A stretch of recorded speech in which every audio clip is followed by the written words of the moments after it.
Howdy, everybody. Welcome back to Urban Odyssey. Today we have got a special guest with us today, a dear friend of mine that I had on a show about a year ago and wanted to get back on. And it just has been hard to set up a time to do it, and it's finally worked out today. So let me welcome to the stage, to the show, my dear friend, Miss Rachel Sunshine. How's it going? Hey, Urban, how's it going? Happy to be here. Thanks so much for having me on and being patient with me throughout the last year. Yeah, of course. I know it's been an eventful year. I mean, it really has everything that I've been following. I don't think I've caught every little update that you put out, but I've gotten the gist of it, and I know that really you can't catch a break lately. It seems like.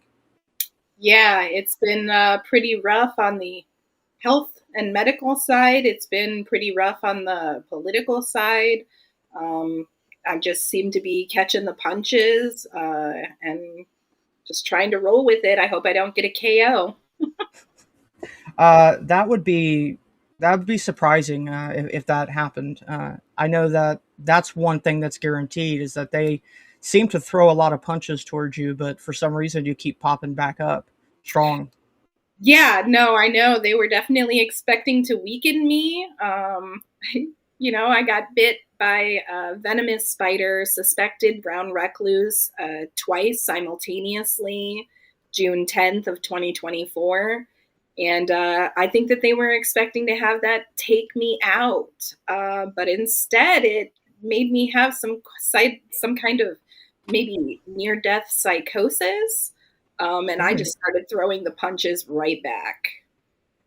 Yeah, that's something that is a reoccurring theme is that people who end up in a situation that brings them close to the veil, if you will, to the boundary, they have this experience that changes the way that they see the world, and I've had that happen to myself, but probably not.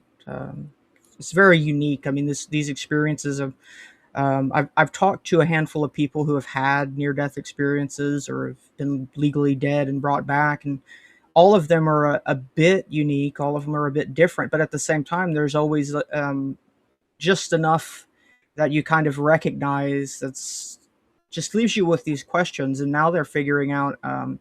For instance, there's certain like psychedelics like ketamine and stuff, which is like growing in popularity. They're finding out that people who are doing it are seeing the same things on the other side, which is a little scary. It is a little scary. I don't know if that's our subconscious creating something from the parts of our brain that we don't have access to.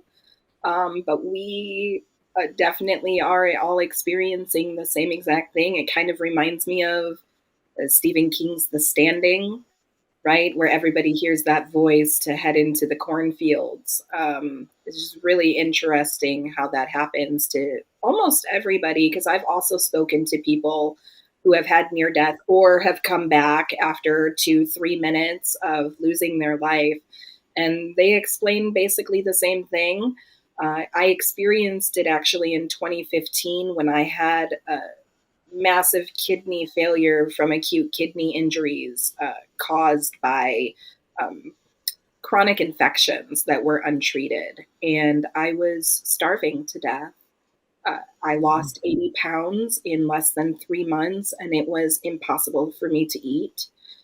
That is very close to what is happening right now. So at this point, I'm not handing out all of my money on the corner like I was in 2015, where I was Wow, giving homeless people and, hey, you won the lottery, go enjoy a week at a hotel or whatever you're going to do with that. Um, that's interesting. yeah, it's not quite there. This time I'm a little bit more vindictive and strategized in the way that I am approaching this Hell experience. hath no fury. Yes, that's right. Absolutely. Well, okay. I mean, there's a lot of different topics to get into. You are probably very well known in the Colorado state of Colorado. That's where you're at currently. Are you from Colorado? I can't remember. I'm not from Colorado, actually, and I am currently in Illinois staying with family. So I'm originally from Chicago with my mom and Mississippi with my dad. So my dad Mhm. moved back down to my family's hometown. They've been there since 1842, as far as I could go back on Ancestry.com. They lived in the same house that I now currently own after my dad passed away. They've lived in that house since 1910. Wow. And so, yeah, I have huge ties to the state of Mississippi and also huge ties to Chicago. So I understand corruption a lot better than most people out in Colorado. I moved to Colorado in 2012. So I've lived there for most of my adult life and left the Denver area in late 2019, early 2020, like right when they were shutting down everything for COVID. So I moved out to a small town called Pagosa Springs. It's actually a pretty well known town. It is known in the Guinness Book of Records for having the deepest hot spring in the world. Oh. And yeah, it's pretty interesting. So it's about 2 hours away, 2.5 hours away from Four Corners, just Mm. to give you guys an idea of where I actually live. But I am currently in Illinois visiting with my mom and staying with her while I go through some medical issues. Yeah, I know that seemingly you are involved in the community that you're from, and I know that seemingly every good intention you have always gets this response, and it's just outrageous because it really reads to me like some of the stuff that happens is like either they don't like the good intentions, they don't like you, or they don't, maybe a mix of both.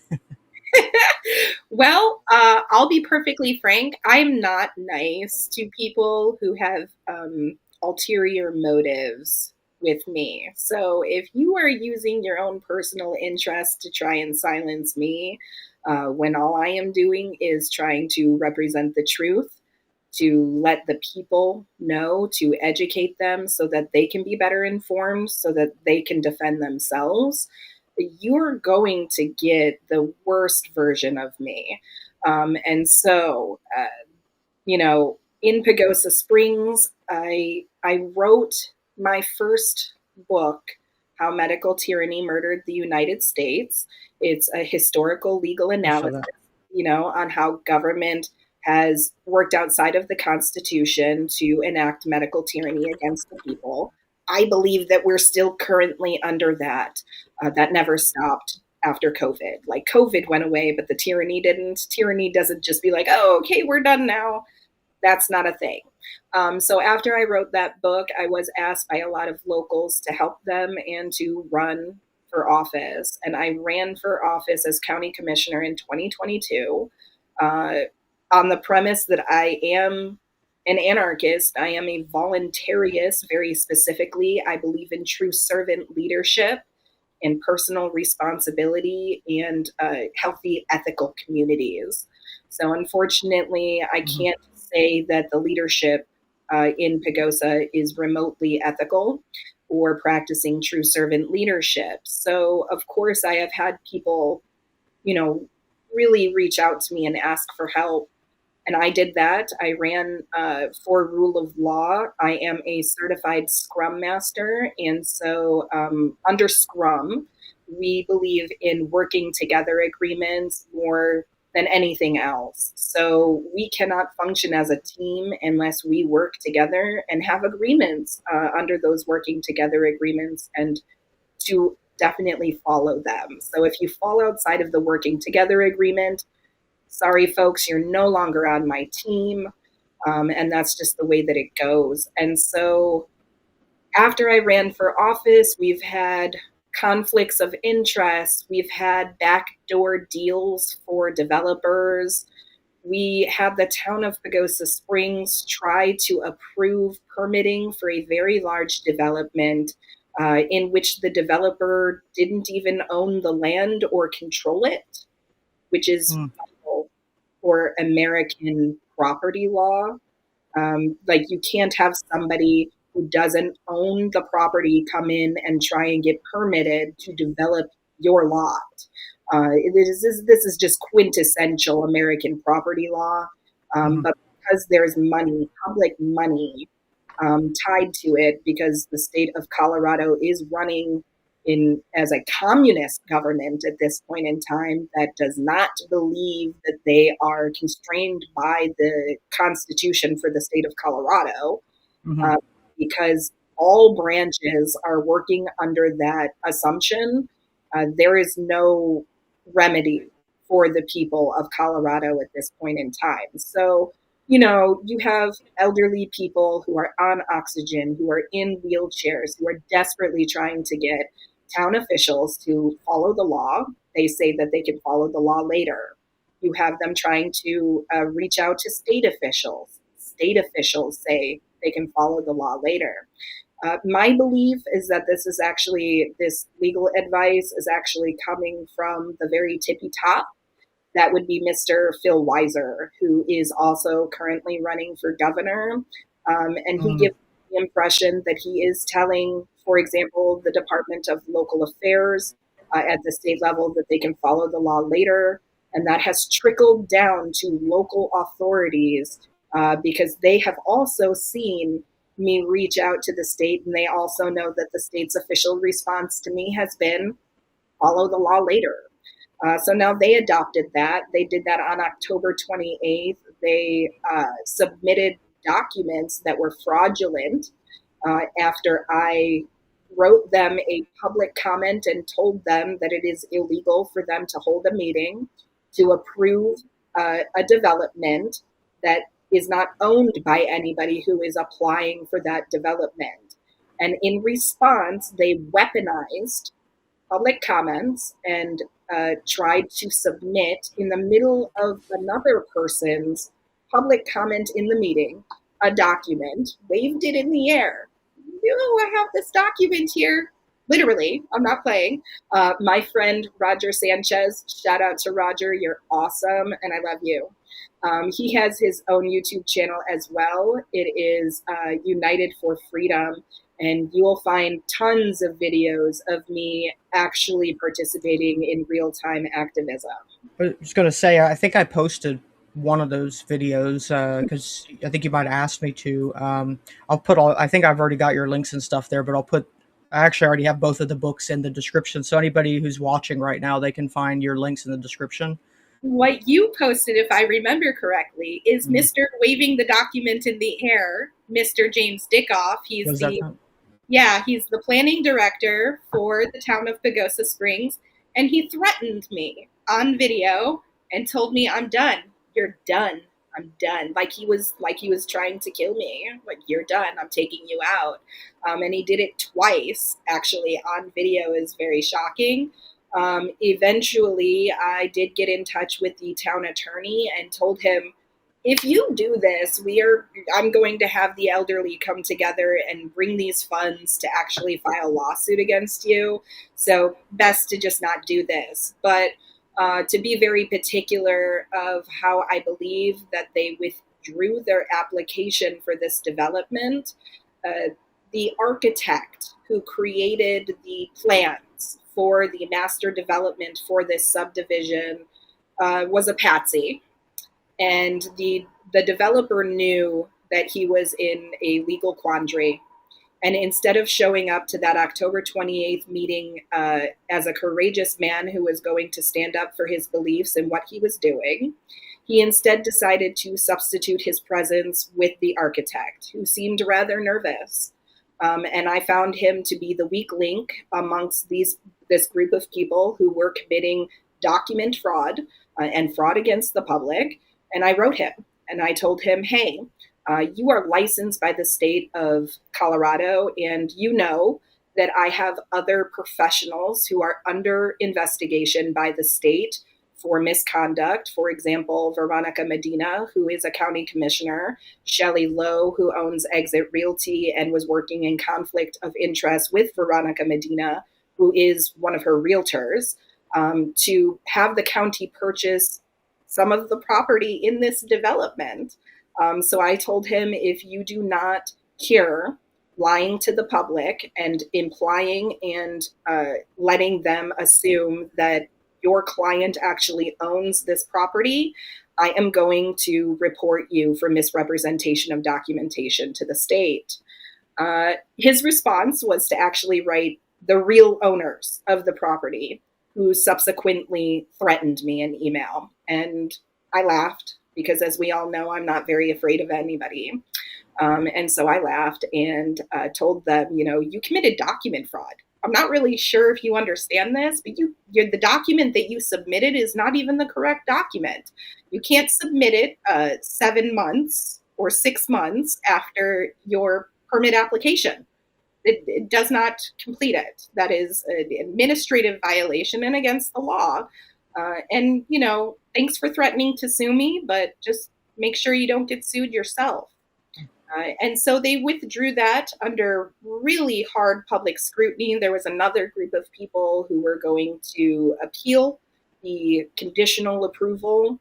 The conditional approval was actually including my legal question of they don't own the land, and this document is fraud. So instead of having the town have to admit that they definitely never had jurisdiction over this permit, the developer themselves actually withdrew the application. Now, the problem that we're still experiencing down in Pagosa is that the town was granted a near $2 million grant from the Department of Local Affairs for specifically this development for affordable housing.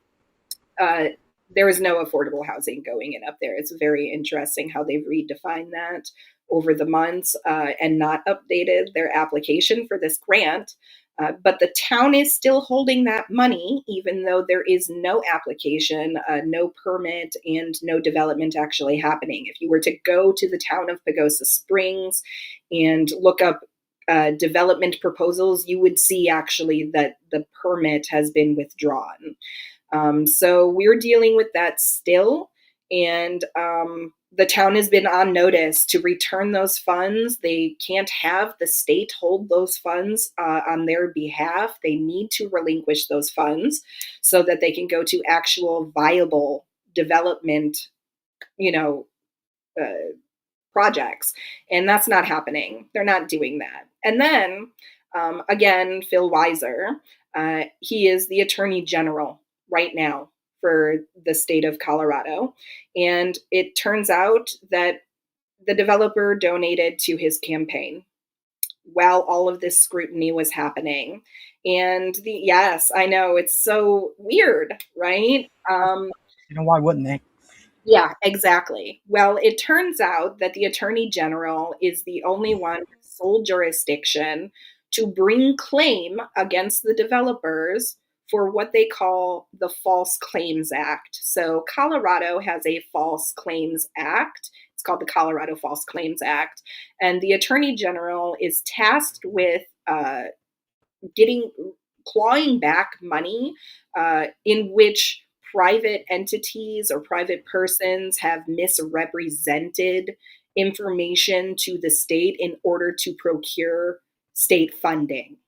And so the Attorney General has mocked me on his page about this. I filed an independent ethics commission complaint against him. But wouldn't you know it, they have this amazing loophole for enforcement about this that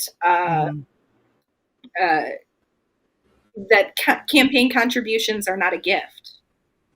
So unless Phil Weiser charges himself with bribery, there will be no resolution to this. So I, over the last, I don't know, I'm going to say 10 months or so, it could even be a little bit longer, as individuals have announced their candidacy for governor of Colorado, I've reached out to them and I've been like, hey, this is an issue that's going on in Colorado. We have the executive branch illegally dispersing funds to developers and to towns and counties against statutory authority. And what are you going to do about it? So, Phil Weiser, in my opinion, he's in on it.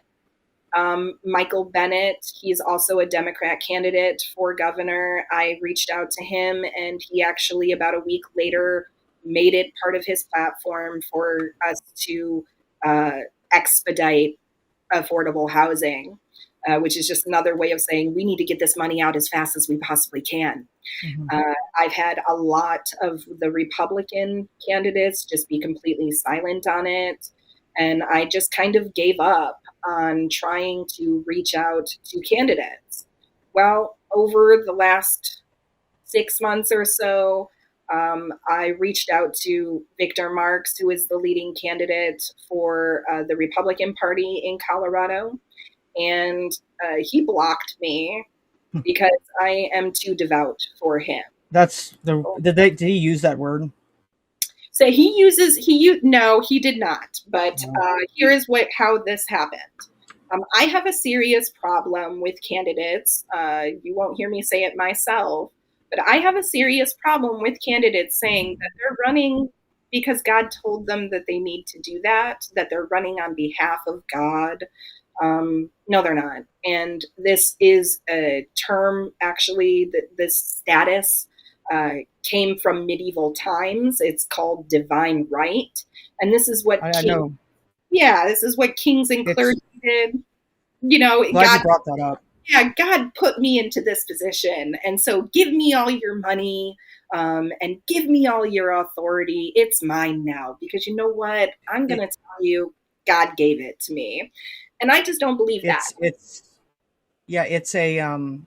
a type of circular reasoning or self-fulfilling prophecy, because once they get in, that is then seen by that in and of that person. They see that as a confirmation, like, okay, I've made it. That means that God wants me here, which means that I've been selected, I've been chosen, and so now I have this license Yes. because of what is it something about that divine right, but there might be another word.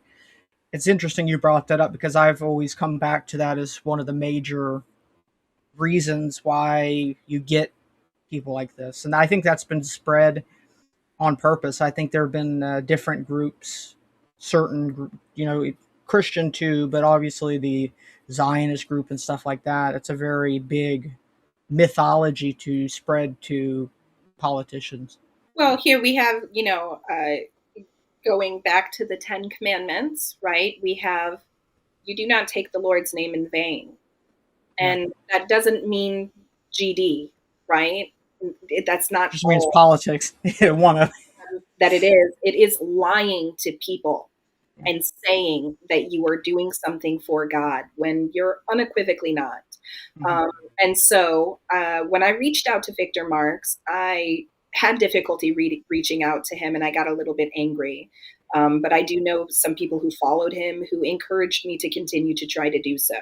So I finally was able to get in touch with him. He did not have an email available at this time. I finally got the email from his mission, from his nonprofit, from his church, basically. And so he got very mad. And the following day, he said, there is a small group of people who are demanding things of me. And how dare they do that? I am just exploring candidacy. Donate to my campaign.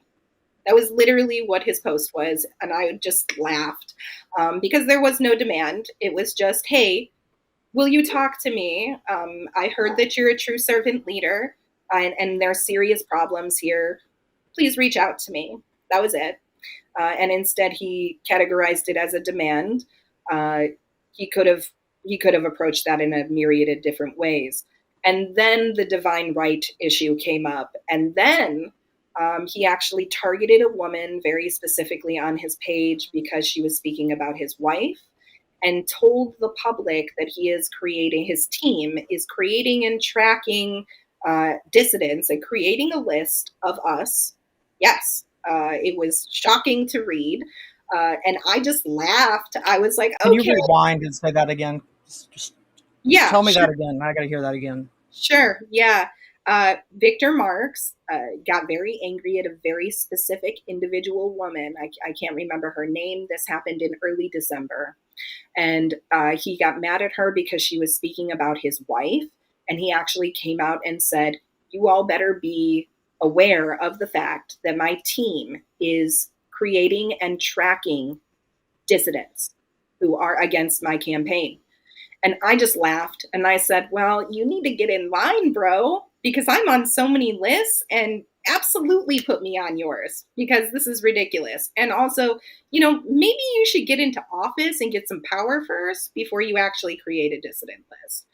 That's when he blocked me. He decided that I was not, worthy, and that God had dismissed me and that he's allowed to block me on behalf of God. And I'm too devout for that. God doesn't do that. God is love. He's not hate. He's not personal power. I don't think he's concerned with politics. I don't think he's very concerned with this. And Victor Marx, just a couple weeks later, he says something along the lines of, "My podcast dreams have come true. I can now have the Dangerous Gentleman podcast," and I just have to ask where he got the $250,000 or so to do that.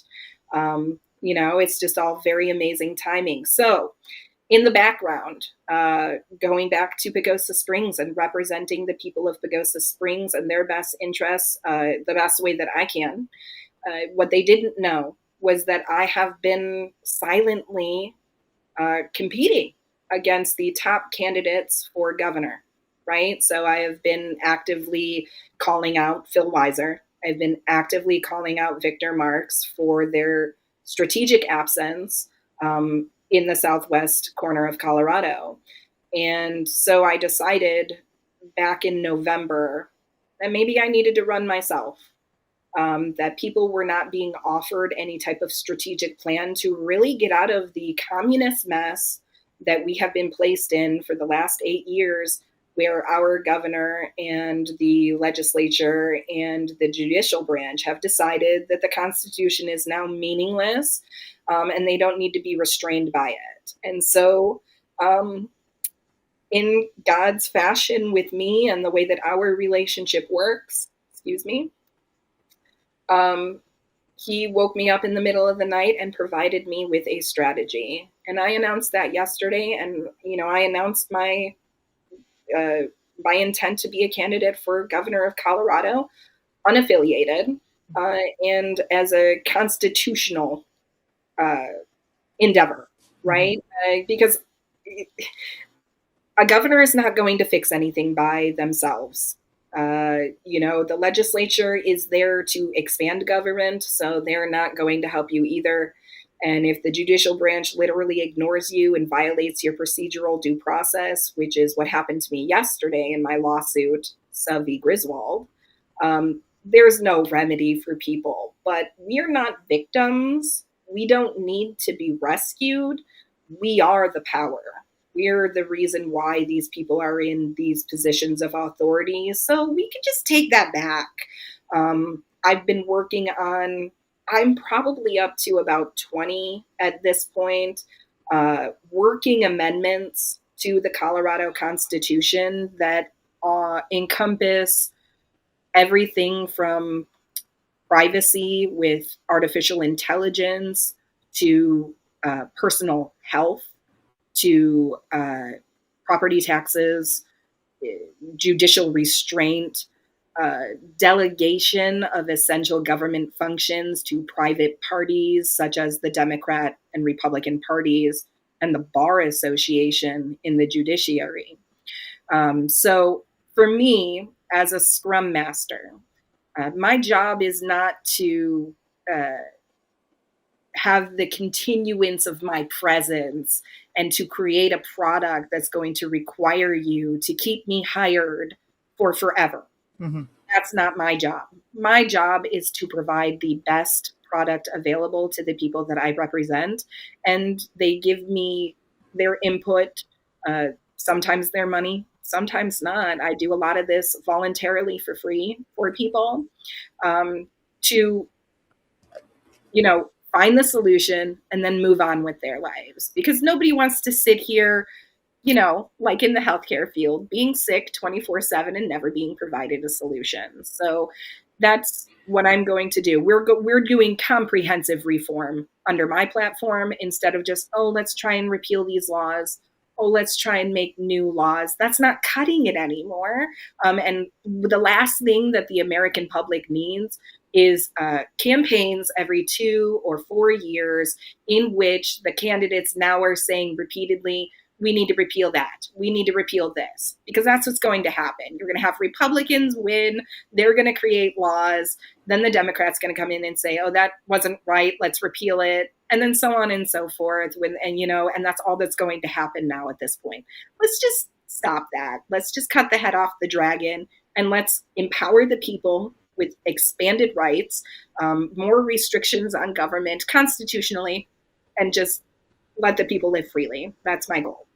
Yeah, it puts you in a good position, especially because of your under you have a lot of understanding of these systems and stuff, and so it would give you a good reason to be, in there doing this. If you can say, well, I'm running for office, and then maybe it will help insert you into this system, because it's just what I'm hearing, especially from that thing about the divine right. It almost sounds like democracy, quote unquote, is being left behind for this idea of a theocracy, but it's almost a mythology. Especially, the left has one mythology, and the right has this other mythology, but to some degree it's all based on a belief. It's not really based on anything objective.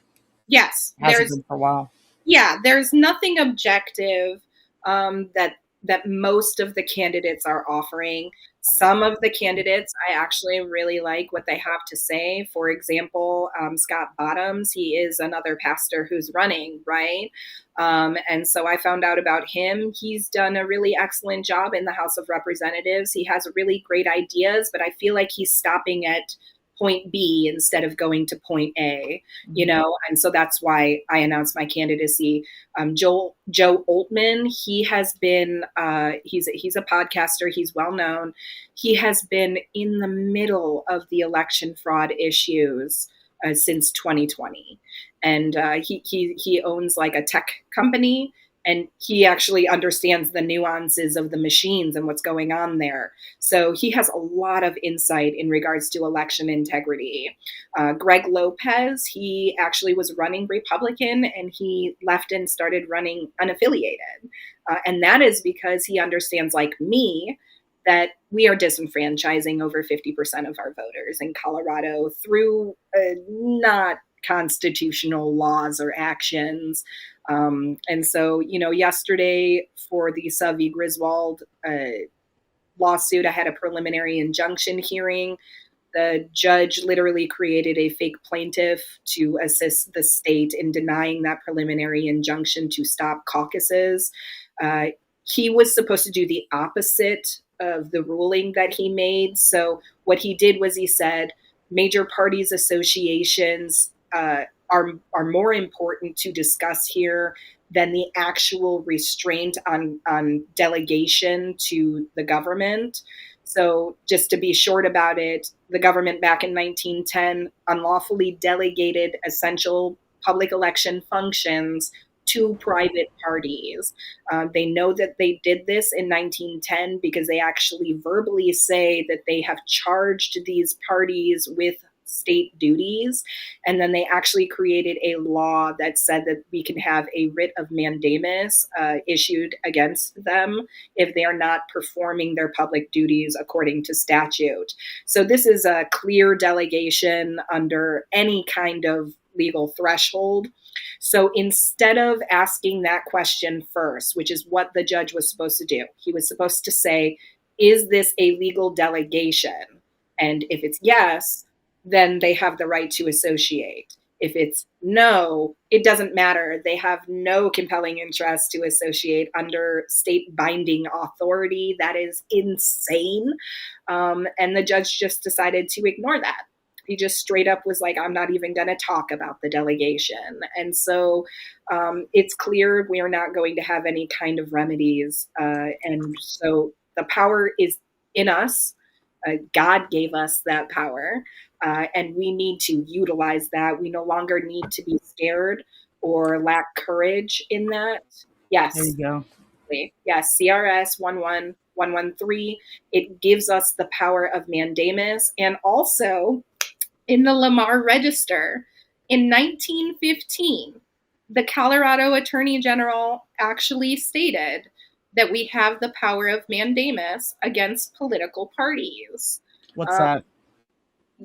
I'm sorry? What is mandamus? I don't know what that is. Yeah, Mandamus is basically just like a judicial order that says you must follow these statutory requirements and you have until X amount of time to get that done. Hmm. So, in the state of Colorado and probably very many other states, the political parties, the major political parties, have been delegated, for example, qualifications for electors. So, they determine if an elector is actually allowed to vote in caucuses and assemblies. This is not something the Secretary of State does. They oversee and administrate this election that has been delegated to them by statute and law. It is supposed to be the Secretary of State and like town and county clerks.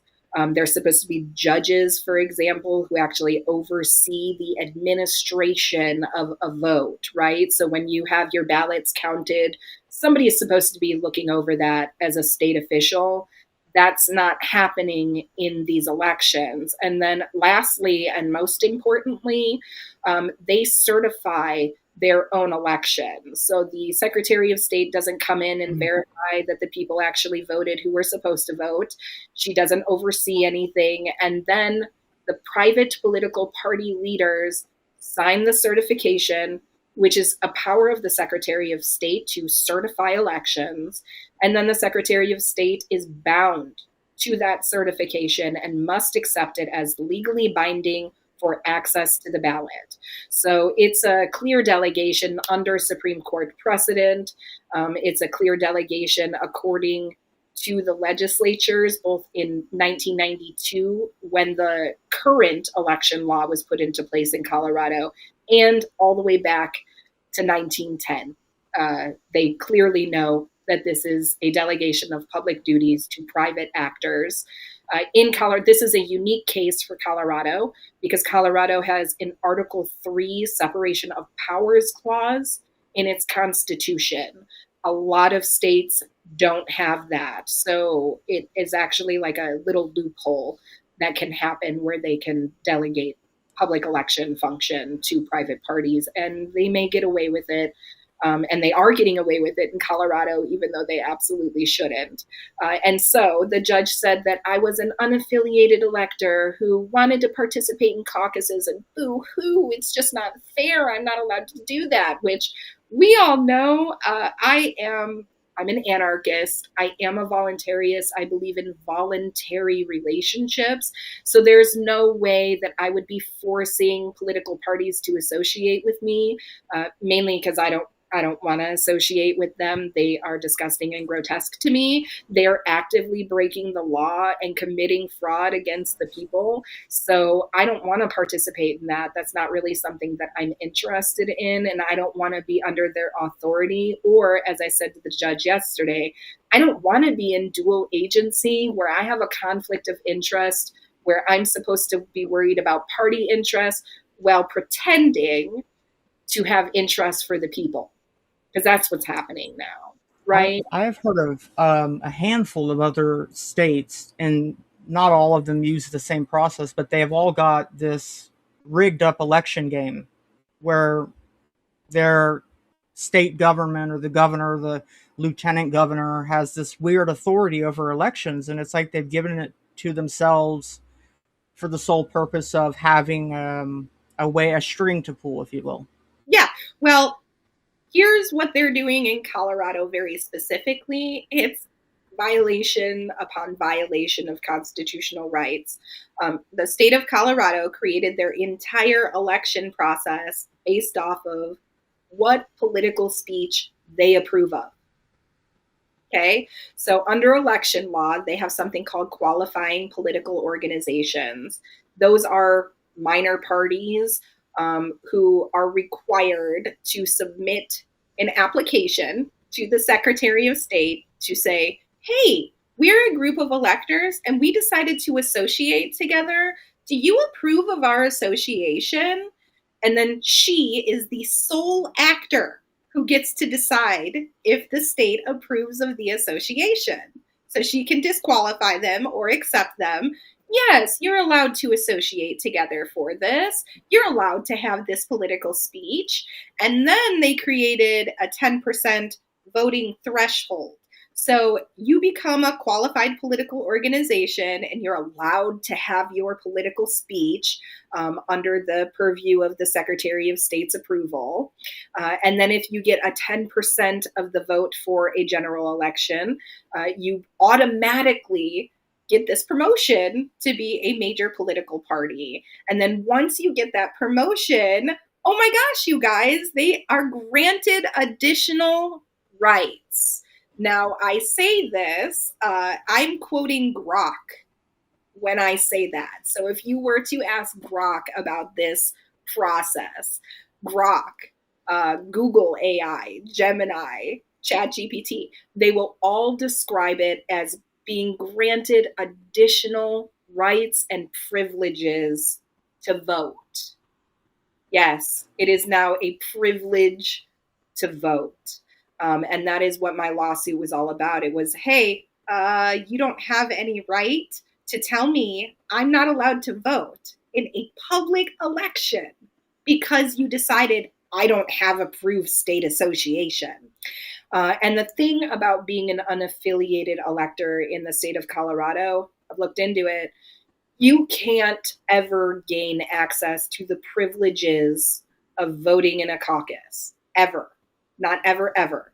So unless you are an approved association by the Secretary of State as a candidate on the ballot, for example, you could get 99% of the votes for you and win the candidacy and everything, but you will never get access to the caucuses. You'll never get that 10% threshold because it is predicated on the approved association and approved political speech of that association.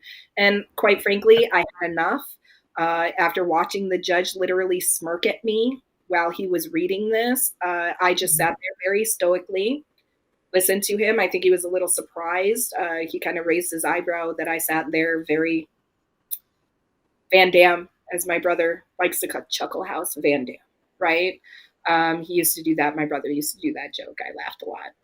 Anyway, so I had my Van Damme face, right? And immediately got off of the preliminary injunction meeting, immediately went to Facebook, went live. I told everybody what happened in the hearing yesterday and then announced my candidacy because this is nonsense. This is sheer nonsense. Crazy. So the candidacy it's not just, boy, I hope I win. It's actually an educational platform for people to understand we can do this. We can do this together. We don't have to depend on these people, not one iota.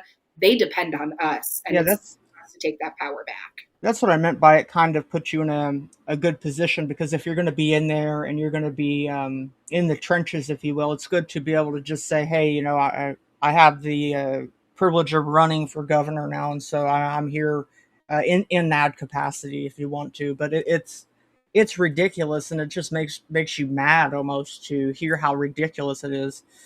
And well, you know, God has really put me into positions where I get, dare I say it, the unfortunate opportunity to witness people moving away from the standards that we are expected to follow in our society. So we are a constitutional republic in paper only, you know, and there are a lot of people who believe that that is valid and legitimate. I really don't. I'm under the impression here that the Constitution allowed for a despotic government. They're not beholden to it. They are allowed to do whatever they want outside of it. We are the ones having it enforced against us. And since they don't have to follow it, we should probably abolish it. So if they're not going to follow it, we need to abolish it because it's punishment for us and privilege for them. And they've Yeah, granted themselves immense immunities under this guise that they're allowed to work outside of the Constitution. And I'm just done with it. it's under the guise that God has authorized it, is what it is. Yeah, they make that what what what what scripture is that where it's it says that God is has authorized government to act, right? And That's so probably what I was thinking of, but I couldn't tell you what the verse was. I can't remember off the top of my head I'll look it either. up. Yeah, so and that's what I see them utilizing, but the problem is that they're taking the Lord's name in vain. That's what they're doing. They're using the Lord to lie to people. And they're saying that they're lying to people on behalf of God. And that is just not the case. And I don't know how God feels about that. All I can tell you is that I have been a witness and I have been able to observe this in great fashion, not just politically, but also medically. And I think that getting into that now, that is probably the most important thing that people watching this show today should learn about is the fact that the medical community is also lying to people, costing us millions of dollars in insurance fraud, in scan fraud, and reporting fraud, and we are constantly having to deal with that, and it's just remarkable, and it's causing people a lot of sickness. And in my opinion, it is an extension of the political war that is being waged on us. So the people who are in authority, they know that they are doing this, and they know that they are creating sick people who cannot fight for their rights against this. They know that they will weaken us by making us sick and by keeping us sick. And so that is really sad to watch. I've actually had people reach out to me about their own horror stories. Joe McCoy out in New Hampshire, he wrote me just yesterday. He told me a terrible, terrible story about his own fight against political suppression of his free speech while he is a disabled man who lost his leg.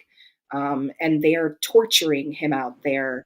And it is really sad to see that I'm not the only person who's going through my own personal medical issues while still trying to fight the state. So much like Bradley Knoll from Sublime, the day that I die will be the day that I stop doing this. So that may come sooner than later.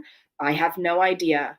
But what I can tell you is that I am not going to stop fighting the healthcare industry that is violating people's rights and the political aspect of this, where they are just freely doing whatever they want and they're enacting their own form of government without our approval. And they don't really need our approval because they're all working together. Well, this is the supposed verse, okay? But what I've already and I'm going to show right now is that I think it's deliberately got a wrong connotation on it because this is one of the hundred of millions of verses. But me being who I am, I've actually got a interlinear translation, and so actually it more or less in the way that I interpret that verse would be that more or less every living person has some higher power that they have no control over. Nothing to do with a government that's been set up by Rome or the Vatican or Great Britain.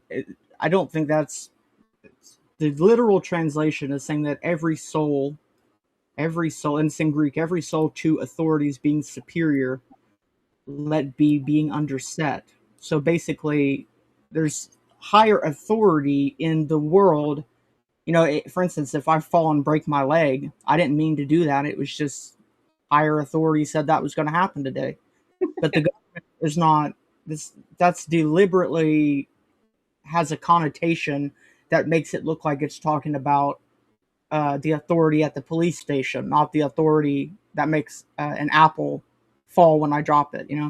Yeah, So absolutely. Yeah, the very gravity or the frequencies that are around us. the higher powers that actually control our 3D existence. Is that what you mean? Yeah, I mean, just natural higher powers. If a tornado comes and blows my house away, that I mean, well, that's a bad example because apparently now they can just make those, They can just make them. and that really brings you into a question that I've asked recently. Now that they've come out and they've admitted that they have all these cognitive electromagnetic weapons that can harass people inside of their own head and make them go crazy, what is the difference now that they have that capability? What is the difference between the government and demons if they can harass people in the same way that demons harass people? And apparently we know that they can manipulate weather, so very scary. But I would bet everything that I have that somebody has sold these politicians on this idea of divine right, because I've heard that a lot, and I'm kind of glad that came up, that you brought that up.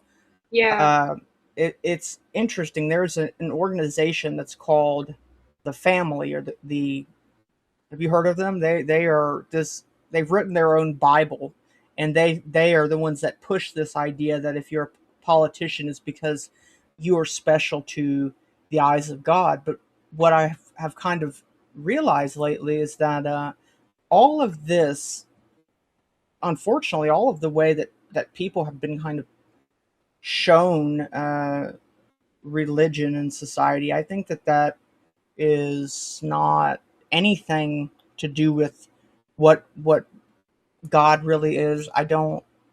I think it is propaganda, and I think a lot of it has to do with who has written the books, who has been putting the money behind these people, who gave these televangelists that, for instance, like my grandparents watched, and I'm sure your grandparents watched the television preachers and stuff.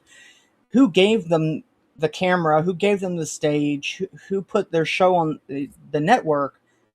That idea of, if you see, it's this false authority. If you do something God doesn't like, then you're going to get punished.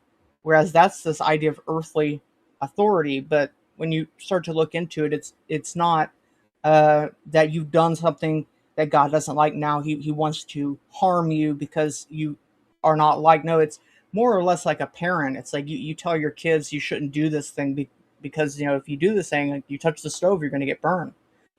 Well, Yeah. don't do it before you have to find out the consequences. So just like I'm warning you, this will be something that would just cause you a lot of problems. Don't do it. That is how I view it, and I think that it has been deliberate that this authority is presented in, if you sin you're going to go to hell, because that is that fake government authority. That is law. Yes. Yeah. So touching back to the frequencies and the admittance that they are using frequencies to manipulate people, I would have to say, in my experience, that this is probably a 4,000-year-old topic that is being revealed to the public. And so, these actors, although we didn't know it, they did. They knew that they were using frequency as a manipulation, and they knew that they were what I call hacking God, right? So they've inverted God for their own personal interests, and they're actually worshiping a dog, not a God. It's completely backwards. And so that is what I believe is happening here. So I've just become very quiet in my relationship with what I believe to be the entity of God, the spirit of God. I let that Mhm. come inside of me, and take over my heart and my mind. And I try not to listen to that influence where I do feel like people who have a vested interest, gaining monetary or personal fame from that. I try and stay away from that now, because I've literally stood in a church and had elders tell me that they are trying to bury me. And I don't need that I don't need that in my life. That is not godly. That's not where coming from for So God, you know. So yeah, I humbly accept God's challenges. There, you know, throughout my life, yes, of course, I have been sad or angry at God. I have felt like I have been punished. I have felt like He's singling me out. You know, there's lots of feelings that I've had about this, but I would say that it's probably been about 3 years now where I've really realized that's not what's happening here. God is again giving me the unfortunate opportunity to observe and reveal, and that is my job. Observe and reveal, and His job is to judge and separate, and I allow that. You know, you I don't need to be a part of that. That's not something I need to be a part of.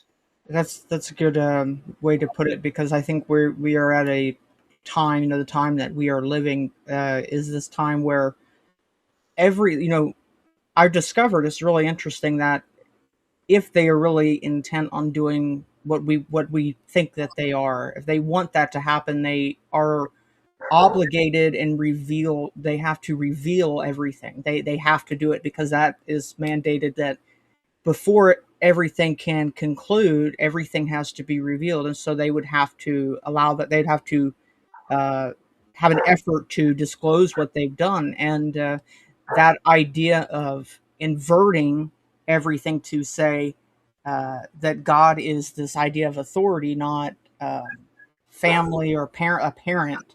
This idea of we're going to scold you, and that's Yeah, this they want to idea be my they of want to government. be my earthly daddy. That's what they want to be. They want to be my earthly daddy. And I already have a father, so I don't need that. Well, you know how the quantum computers, they look like the Tower of Babel, but they're flipped upside down. They didn't have to make them that way. They made them that way on purpose. But they know that, yeah, this all this AI and stuff that they're building, they know that they're building the tower down, and so they've inverted everything in the world, turned good into bad, black into white, true into false. Everything's got to be inverted because they are so delusional. It is delusion that, Yes. yes, we know we're going to run everything into hell, but it'll be okay because if we just invert everything, then it will go right side up. But it's Yeah. just it's If we crazy. just tell everybody that this hell is actually heaven, like everything's gonna be fine. And that's just not the case. And unfortunately, we're getting to that point where you know it's that choke point where reality and delusion are coming and they're going to face each other, and you know Well, what moves up, you that's know what it's the going the to happen. term that Facebook, or they've called themselves Meta. Meta turns out this very interesting word. Meta means dead, or rather, it means she is dead. The feminine, she is Oh dead. wow. And this topic in Kabbalah of golems, the golem is created by writing Aleph, M, and Tav, Emet. And then to disable it, you remove the Aleph and it becomes Met, dead, meta, dead. So meta means dead. So if we live in the metaverse, if everything's the metaverse, and what Oh is yeah, the metaverse? It's the dead world. it's a dead So one. I've come to find out, I think it's actually literally, it's literal. Ooh, I think it's literal. I have chills hearing that. That's incredible. My sister has a preoccupation with meta. She believes that it is the evil most it's the most evil authority that we have, that Mark Zuckerberg is actually in charge of this fake reality that we're living in. And I can't disagree with her. And after hearing that, because I didn't know that, after hearing that, wow, I can't wait to tell her. Yeah, and then I was looking into this idea of it's called, I was looking into it last night, hauntology, but it's the intersection of, let's say, God has said that this is going to happen, it's fated to be, but we still have free will. And so it's the intersection. Like, you could go with the flow and let it happen naturally, called happenstance or happy. That's where the word happy comes from, is happenstance. You let your life happen as it, you don't believe a mythology and try to force it to happen according to what you believe the world should be like. But if you do, because you still have free will and you still have to have that maintained, then you have this like resonance of what should have happened but didn't, and that's the haunting. That's hauntology. And Okay. this idea that was brought up was how people interact with remains, like human remains, because anything past like the point of like the person's dead, they're not here anymore. So anything that happens past that point is in the mind of the person who's doing it, and then it's this weird, it's weird, but that's interesting. And so it really puts some things into perspective. I think we have been misled. I think this picture that we've had about heaven and hell, life and death, I think it is not fully accurate. Not Yeah. fully accurate. No, I call it purple monkey dishwashering.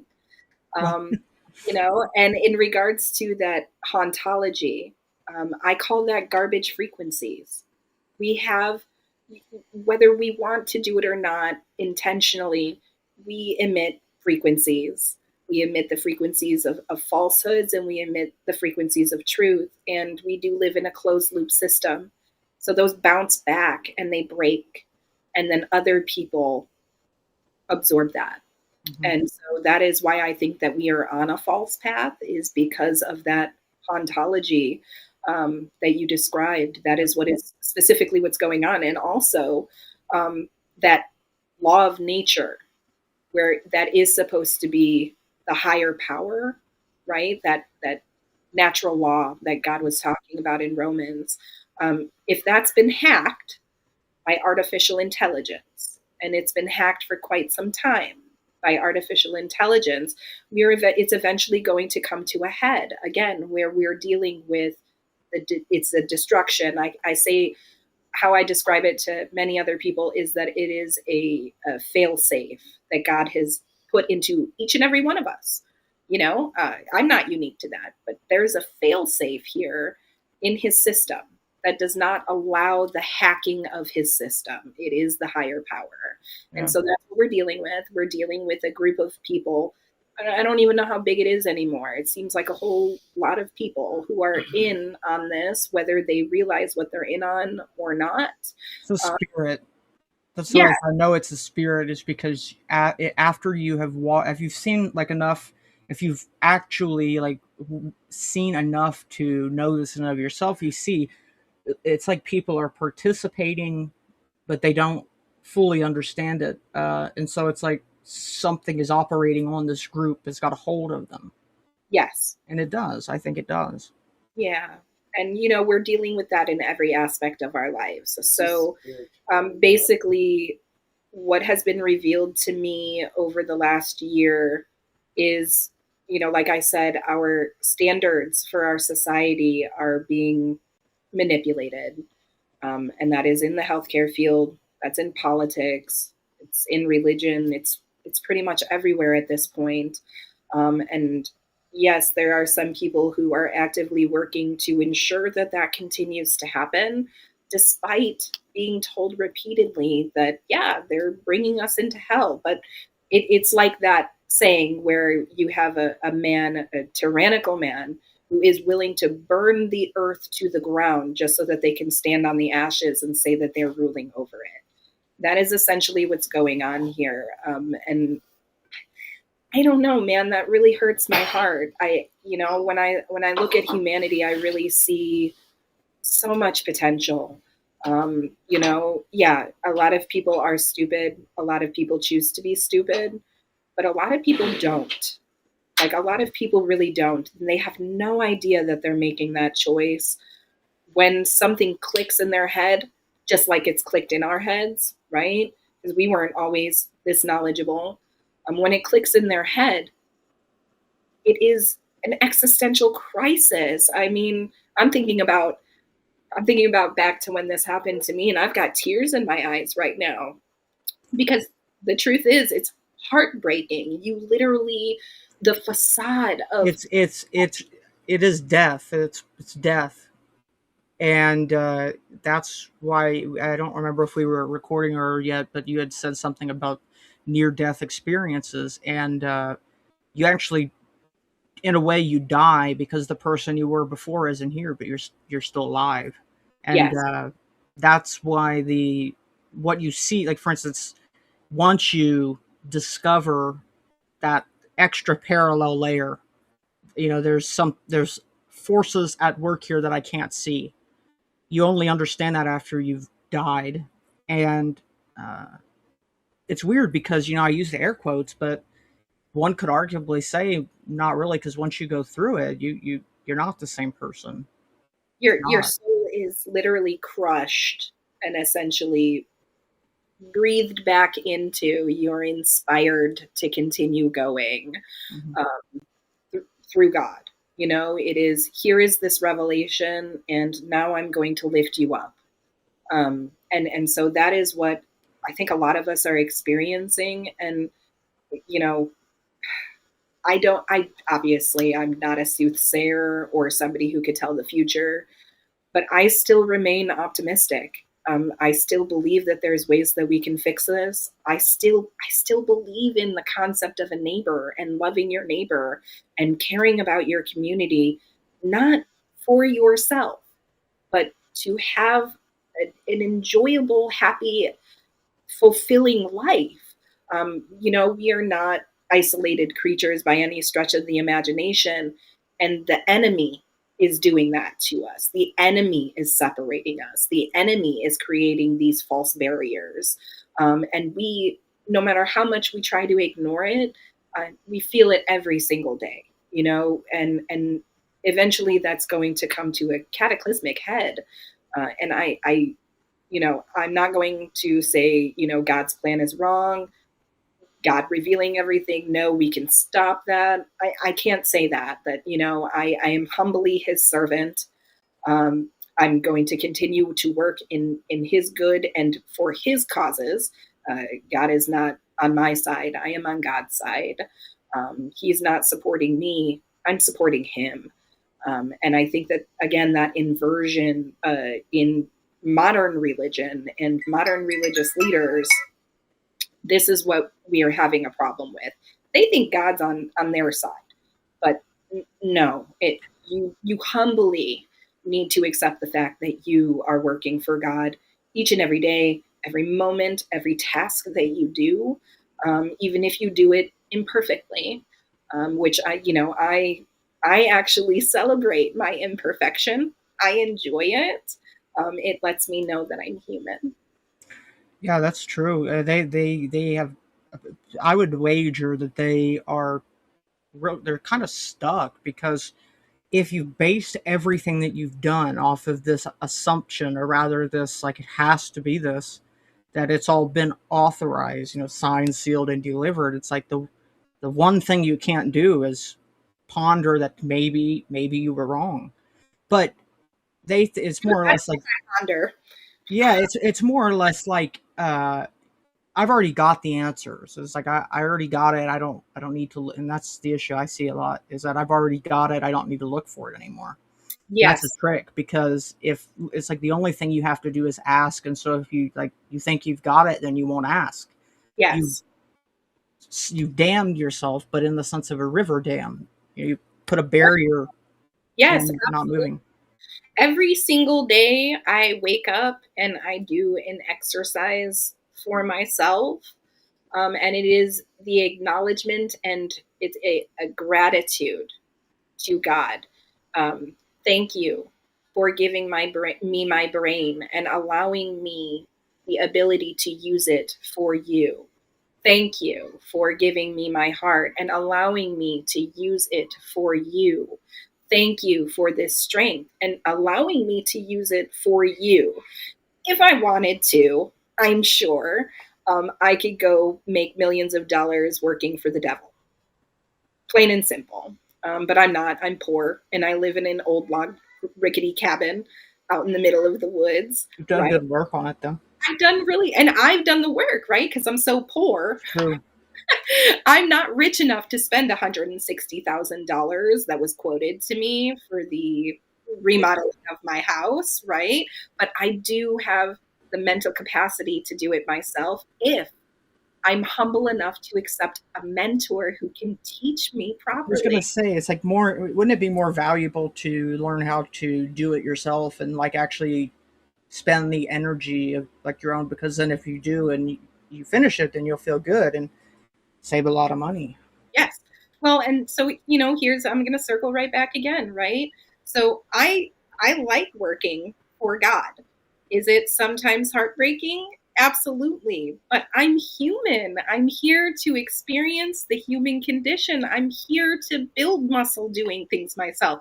I'm here to cut wood so that I can stay warm by my wood stove fire. I am here to haul water to make sure that I have water for my family. And I take that as a blessing. It is not a curse. You have a Um, well? I don't have a well. I live on a cistern, a Mm, 1,600-gallon cistern. And so mm, I have to physically haul water multiple times a week yeah. in order to have water at my Mm, house. Up until I did go back on the grid for my electric, that happened a couple 4th of Julys ago. wow. I was doing solar, hauling my water, wood stove Wow. and I enjoyed it because it allowed me to humble myself as a human being. And so we have the conflict here, right, between having a blessed life and having a charmed life. And I do believe that there's a lot of witchcraft involved with having that charmed life, having that all of those earthly and material possessions, lying to your neighbor, stealing from your neighbor, putting illegitimate authority over your neighbor. They are your neighbors, right? In order to gain those material possessions. And it doesn't matter if you say you're doing it in the name of God. That just means that you're committing a very egregious sin of using the Lord's name in vain. Yeah, it's the this idea of um, we'll take the reward here, not like we're not we want it now while we have the body, Well, because the body is what allows us to have the pleasure. And so the irony is that if you spend your whole life and the only thing that motivates you to get up is the money or the fame or the power, it's like, sure, you can have as much of it as you want here, but one day you won't be able to have that anymore because the body doesn't. it Body's just, yeah. dead, it dies. And if Yeah. that's your source of pleasure, what are you going to do afterwards? Well, I've had a lot of people who are very concerned with material possession tell me that they believe that God is dead, Hmm. straight up. So, they're under this false belief that God is dead. And that they are allowed to do whatever they want, at which case I bring them back to no, there's a fail safe They here. don't believe it. So I It's don't it's think they it's do. it's actually I think it is a cognitive mental schizophrenia. It's a split mind. Double minded is what the Bible calls it, lukewarm and double minded. Okay. And not being hot or cold, because they might convince themselves, they have to convince themselves that God's dead. But and the reason I know beyond all, there's no possibility that this is wrong, they are they don't believe that all the way, because they are spending every bit of money they have to figure out how to not die. They don't want to die because they don't want to find out if they're right or wrong about that. So they're Sure. still scared, and that causes this split where one half of you is like, you based your whole life on God is dead, but what if I'm wrong? And that's like this. It just, a house divided against itself can't stand. It's corrosive. It eats away, and then it collapses. And so it really does. They go crazy. I think they go crazy with it. Yeah, that's actually what I think has happened. I think that we've lost our sanity in our society. And I think that you actually just nailed the diagnostics here. That is what is happening. The double mindedness, that is what is occurring. They're living and performing in one way, but in their mind, they're questioning themselves. I don't question myself in those ways. Like, I definitely know that God is here. I think more than anything, sometimes from a personal standpoint, I might ask him, like, why? Why, for example, did I get a phone call right before, this podcast where the doctor informed me once again, and this has happened so many times, we found another 1 in a million anomaly of your anatomy. We are not sure how to move forward with your treatment. And I have to ask, why? Why does this continue to happen? And again, the only thing I can think of is that God wants me to observe and reveal.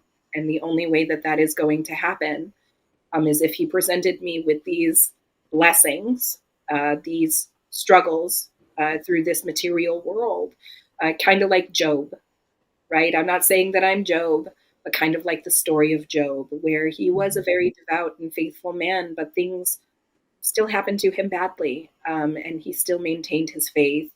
And I'm trying to navigate my way through that in my own life, right? Why is this happening? And the only thing I can think of, and I give it up to him. And this is something that my mom says. She's a very devout woman. She says sometimes you just have to give it up to God, Rachel. It's not in your hands. It's not in your control.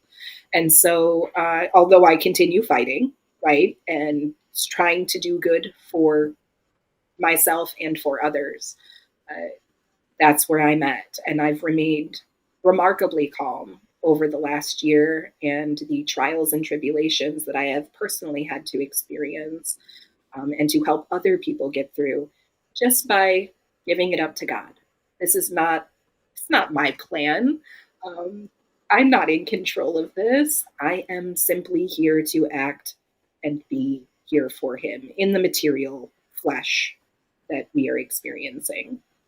That's probably the from what I my opinion, that's probably the most optimal way we can live. I mean, um, it's it is easier said than done. Obviously, from on that's on my end. It's like I hear what you're saying, and obviously I haven't gone through what you have, but I have my own stuff, and it's a good outlook. And the stuff with your health issues are crazy. I know that we haven't really talked about that, but uh, you've been dealing with it. What'd you say? So it was 2015. That's actually longer than I thought. I didn't know it was that long. Since birth, Wow. right? So I have it's disputed amongst hospitals, but I was originally diagnosed in 2015 with a very rare malformation of my kidneys. It's called renal divism. And the Mayo Clinic diagnosed it as a small apricot seed sized kidney, right? Um, inside of a regular sized kidney. And I have a 1 in 1,500 anomaly called complex duplex ureters. This is just when you have additional kidney moieties, and I have that on both my left and right side. And then I have additional anomalies on my right side. It's called an H-shaped ureter. So I have two moieties that are fused together on my right side, and they each have their own ureters, and they are separate when they leave my kidney. But then at my belly button, there's a 5 millimeter horizontal juncture, and they fuse together for that juncture, and then they separate again to go into my bladder. And we call that a capital H shaped ureter. As I have had issues because while I was remodeling, a brown recluse bit me, a suspected brown recluse bit me twice simultaneously, and it caused systemic toxicity and rhabdomyolysis, which is just a breakdown of my red blood cells. And it causes what's called myoglobin sludge to get caught in your kidneys, which eventually causes kidney failure. It causes delay in the kidneys, is what it's called.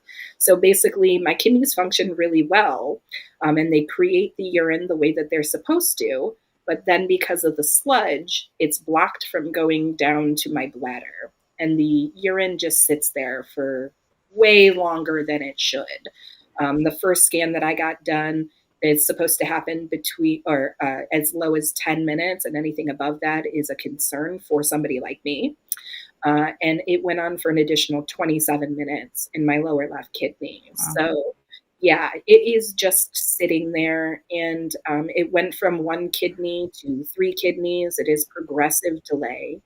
And then, I've traveled all over the country. I've traveled to California to try and get help unsuccessfully. I traveled to Arizona unsuccessfully. Currently in Illinois, preparing for perhaps an appointment next week here. and I have traveled to the East Coast. And the East Coast has been diligent and very thorough.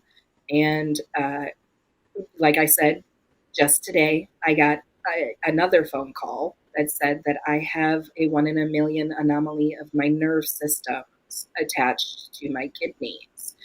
Uh, a week ago, I got a phone call that said that I have a very rare anomaly of my complex duplex system, and that um, the blood supply is also very unique. So So it sounds. So let me get this straight. It sounds like the one thing that they have that we do know for sure from their years of medical experiences is that you probably got the like the most miraculous series of events to ever happen to an individual. You should have won the lottery like 5 times now. I've literally had doctors say that to me. They're like, "Wow, you should go get a lottery ticket." That's This what is I'm. The only this thing I'm. Yeah, let me tell you right now, this is not a lottery you want to win. Oh, I Nobody, mean, it's not something where I'm like, wow, I'm so special. that's No. bad side by side, but I know what you mean. Yeah, no, absolutely, right? So It'd be easier to win the lottery, probably. it probably would be. And so, the hypothesis here back in 2015 was that yes, I had extraordinarily miraculous things occurring in the womb.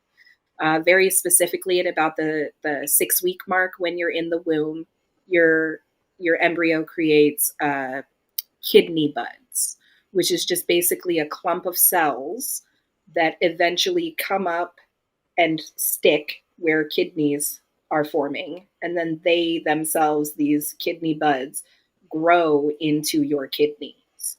Okay, so at the 6 week mark, the hypothesis is that I had a twin in the womb with me, and that I did not fully and completely absorb my twin.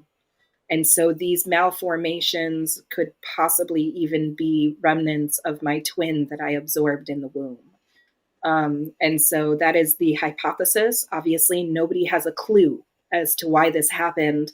The renal divism I was told in 2015 that this is a 1 in 16 billion anomaly, as in I am really the only person who's been fully diagnosed with this type of renal divism. There is about 100 cases of people who have what is called supernumerary kidneys, where they just have more kidneys than they should. But that actually presents like a standard thing. It's a standard presentation for supernumerary kidneys that I'm just miraculously missing. Um, so I got bit by those spiders, and my malformed system was like, whoa, whoa, whoa, I can't deal with this. I'm gonna say the spider bite should also be like a weird. Yeah, Like no, that's pretty rare too. it's super rare. You You have a got bit too, twice. twice simultaneously, yeah. I went to go pick up a bag of concrete that had just been shipped into town. Like I went to the lumber yard on Thursday, and they were like, "Oh, we're not getting our shipment until Saturday. Pop on in here." So of course I pop in on Saturday, and I bring those home and didn't see the spider. Obviously, these brown recluses are very very small. I set the concrete bags on the ground, and then lo and behold, it's going to rain. So I pick up a bag, right, and I go to put it in um, my shed, right? And then about a half hour later, I have the bullseye on my arm, and I notice another red bite here. And this was probably at like 7:30, 8 o'clock at night. And so I was like, okay, I'm just gonna see how this plays out. In the morning, I started to have like neurotoxicity symptoms where I started to forget my words. And now anybody who knows me, even on this podcast, I'm doing a lot better with the neurotoxicity. But that's because I don't eat the way that I should. So I can only eat like 400 to 600 calories a day before I start having those neurotoxicity symptoms. I started forgetting words, like simple words, like lard. I mean, it was crazy. And I was like, okay, I need to get this figured out because I have a rare kidney malformation. So I need to go to the doctor ASAP. So I go to the emergency room, right? And they say, yeah, this is definitely a suspected venomous spider bite and probably a brown recluse based off of the bullseye. Here's some antibiotics so that you don't get necrosis. And if you continue to have problems, you need to go see your general physician. So after I was diagnosed, I had massive PTSD because I didn't get diagnosed until 2015, which was the day after my 29th birthday. So I spent 29 years dealing with whatever was going on without knowing about it. From the age of 21 to 29, I saw over 200 doctors in 6 different states. Nobody had a real answer until the Mayo Clinic. So I had massive PTSD from that. I dealt with that the best way that I could, which was when a doctor, a nephrologist, tried to rewrite my diagnosis from the Mayo Clinic, I simply said, I'm not involving you anymore. Again, working together agreements, and me, I'm a big stickler on that, right? So I just said, you know what, I'm not going to do that because everything that I was doing at home was maintaining me. And I didn't need prescriptions and I didn't need that kind of intervention. So for 7 years, I just did at home care the way that I needed to until I got bit by the spider. So 4 days after the spider bite, I started to have an immense amount of pain in my lower left kidney. And I was just like, okay, I need to figure this out. Well, I have had, again, remarkable experiences with the healthcare field. And about 10 minutes into my consultation with the general physician, he said, hold on 1 second, I'll be right back. Left the room and refused to come back. And so for 6 months, for 6 months, I was like, you know what? I'm stubborn and forget you guys, and I'm just going to fix this myself, right? So I ate very little. We're talking like 250 calories a day of tuna and rice. And I was so hungry. Thanksgiving of 2024. And yeah, Sad. yes, Urban, you've seen the pictures. It's I food, know. right? It's Yeah. food on my Food, page. food pornography. Your food So pornography. We should have yeah, put like the little badge, like your name, and it just makes food pornography. that's hilarious. I mean, it's really good. It's really good. It's looking good. I mean, it's just really, yeah. It's really sad if you can't use Yeah, it. well, when I was 23, I was going through again another acute kidney injury that I didn't know was an acute kidney injury. Again, I wasn't diagnosed until I was 29. Hmm. And I was a uh, overachiever. That's the best way to put it, right? Overachiever, extracurriculars, honor roll, founder of the Pre-Law Society at my university. You know, I did everything 110%. And then suddenly I got really sick and I couldn't even keep my job. Um, and so I went into trauma therapy, and over 3 weeks of trauma therapy, she said, uh, you may feel like you're losing yourself, but like really you need to meditate on this and then take small steps to like do something that is going to make you feel like yourself again. So I decided to take up, learning how to cook. And so my passion for cooking actually comes from a survival method. Yeah. So Interesting. again, that's why I put 110% into it. Right. So Thanksgiving for my family is like homemade cornbread stuffing with homemade buttermilk cornbread and my homemade French bread. And, my green bean casserole is homemade Bella mushroom soup, which I'm making tonight for myself. And it's just really amazing high quality food, and I was so hungry, right? So I ate the meal, and it was like 10 days after that I was begging top hospitals across the country, please take me in, please take me in. And again, there's been like some kind of regression in the educational system when it comes to the medical field, and so doctors just they don't even know how to deal with this. So my question is a few things. I guess I'll share a little bit of my experiences. Um, what is it that you when is it the spider bite when you eat it causes problems? Yeah, so drinking water Hmm. causes problems at this point in time. So think about it as like two waves crashing against each other. I have my blood that is going into my kidney and the urine that is still sitting there.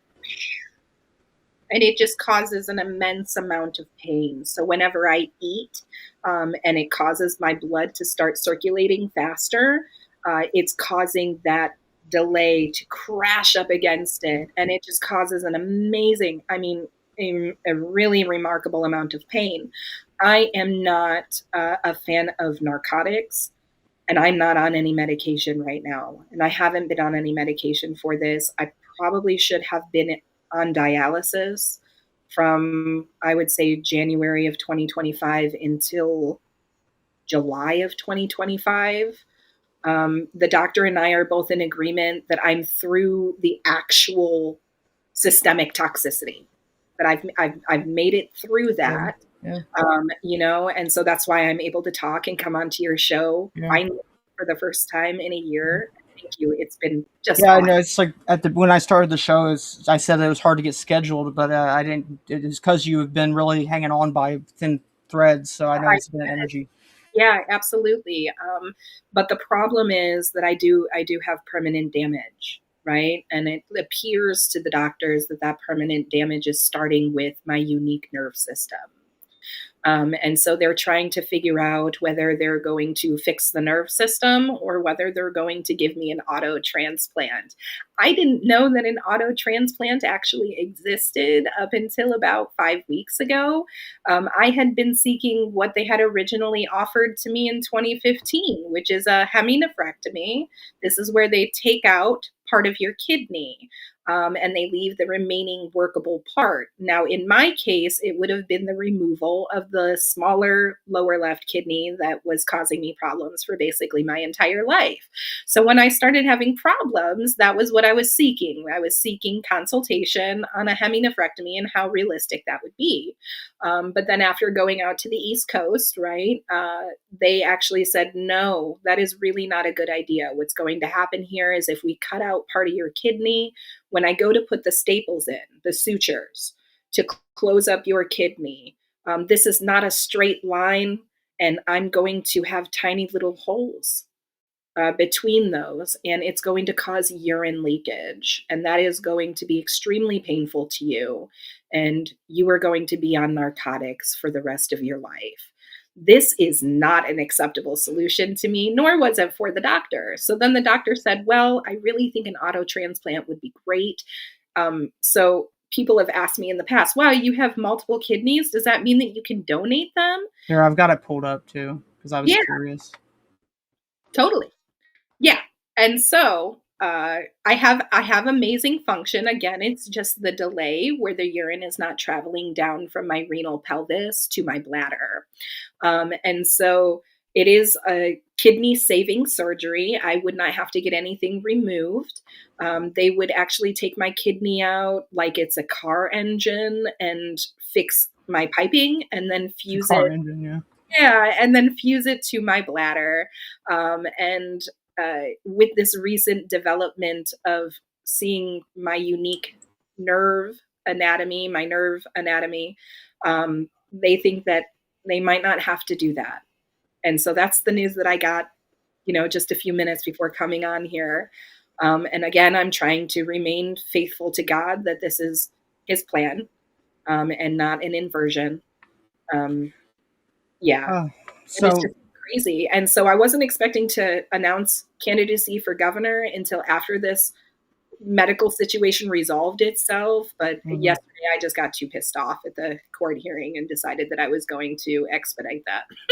Yeah, one thing I've noticed, the thing you said about the doctors, I have talked to a few doctors that I just had the chance to talk to, who've said that my grandma, she had a stroke at the beginning of last year. It was really minor, but then she had another one a couple months ago, and she is now she can't. She's got one side is fine, but she can't really talk. She just kind of she bumbles like very minimal, but she still has expressions and whatnot on her face.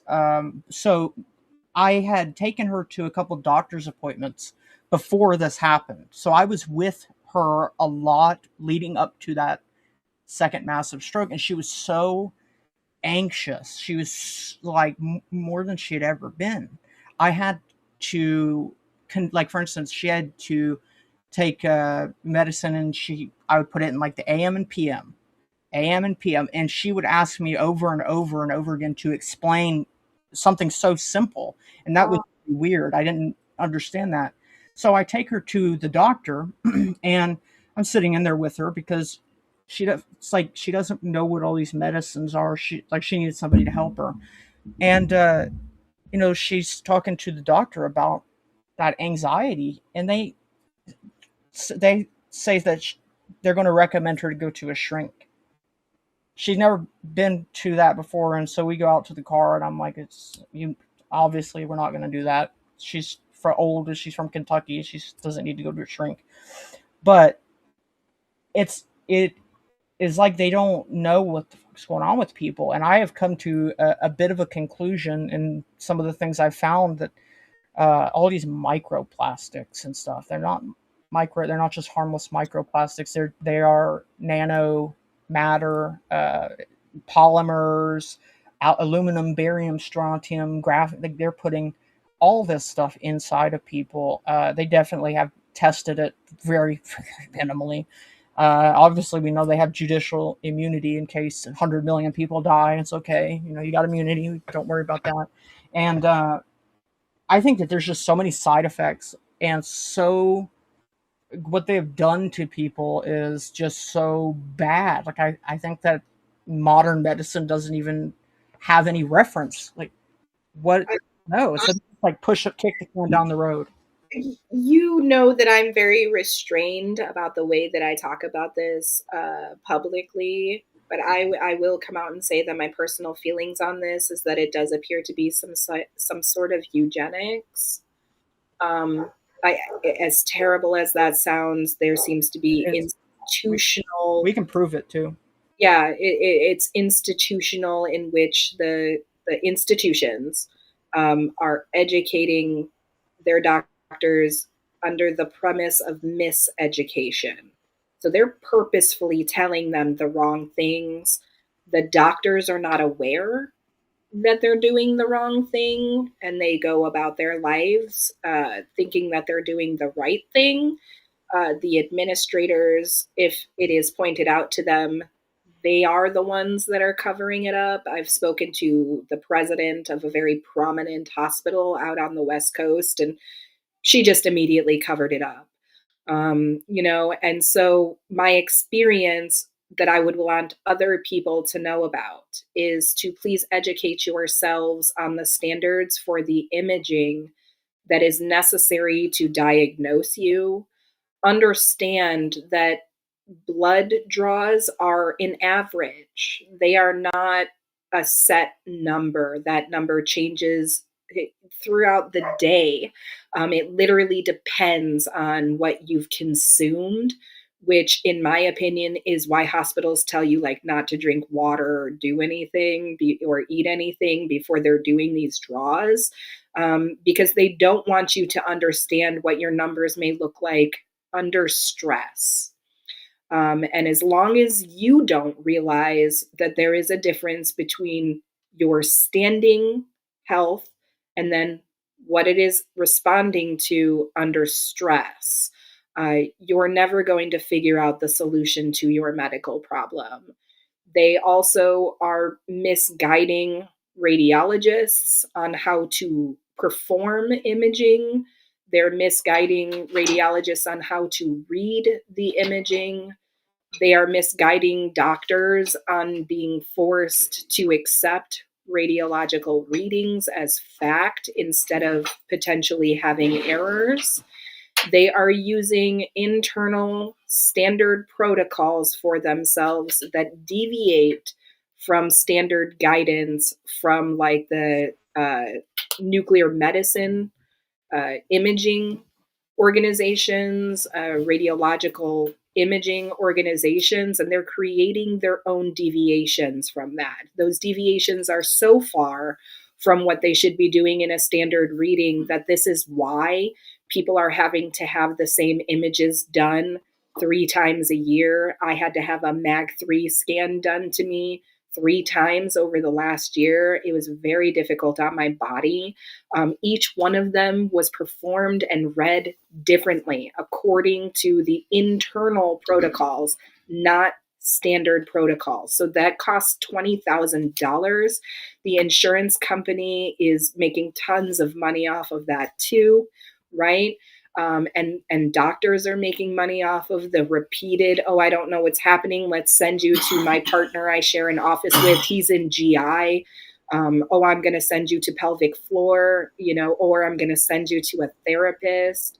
It is a whole system built on miseducation and misguidance. So, the thing you said, actually, now we can say for sure that that is true. It is eugenics, and there's a reason for that because just recently these emails from Epstein came out, and turns out he was communicating with this guy Josha Bach, who we've seen that name before because he is involved in something called the CCRU, which is computer call computer or sorry, I got that wrong. It was the California Computer Consciousness Research Institute or something like that. Uh, these guys are involved in AI consciousness, but this guy's also got a lot of background in actual eugenics. So literally, these people have got uh, degrees and they have studied eugenics. This is Yes, That's because radiation is. yeah, no, this is all experimental medical intervention, and we're literally just guinea pigs to them.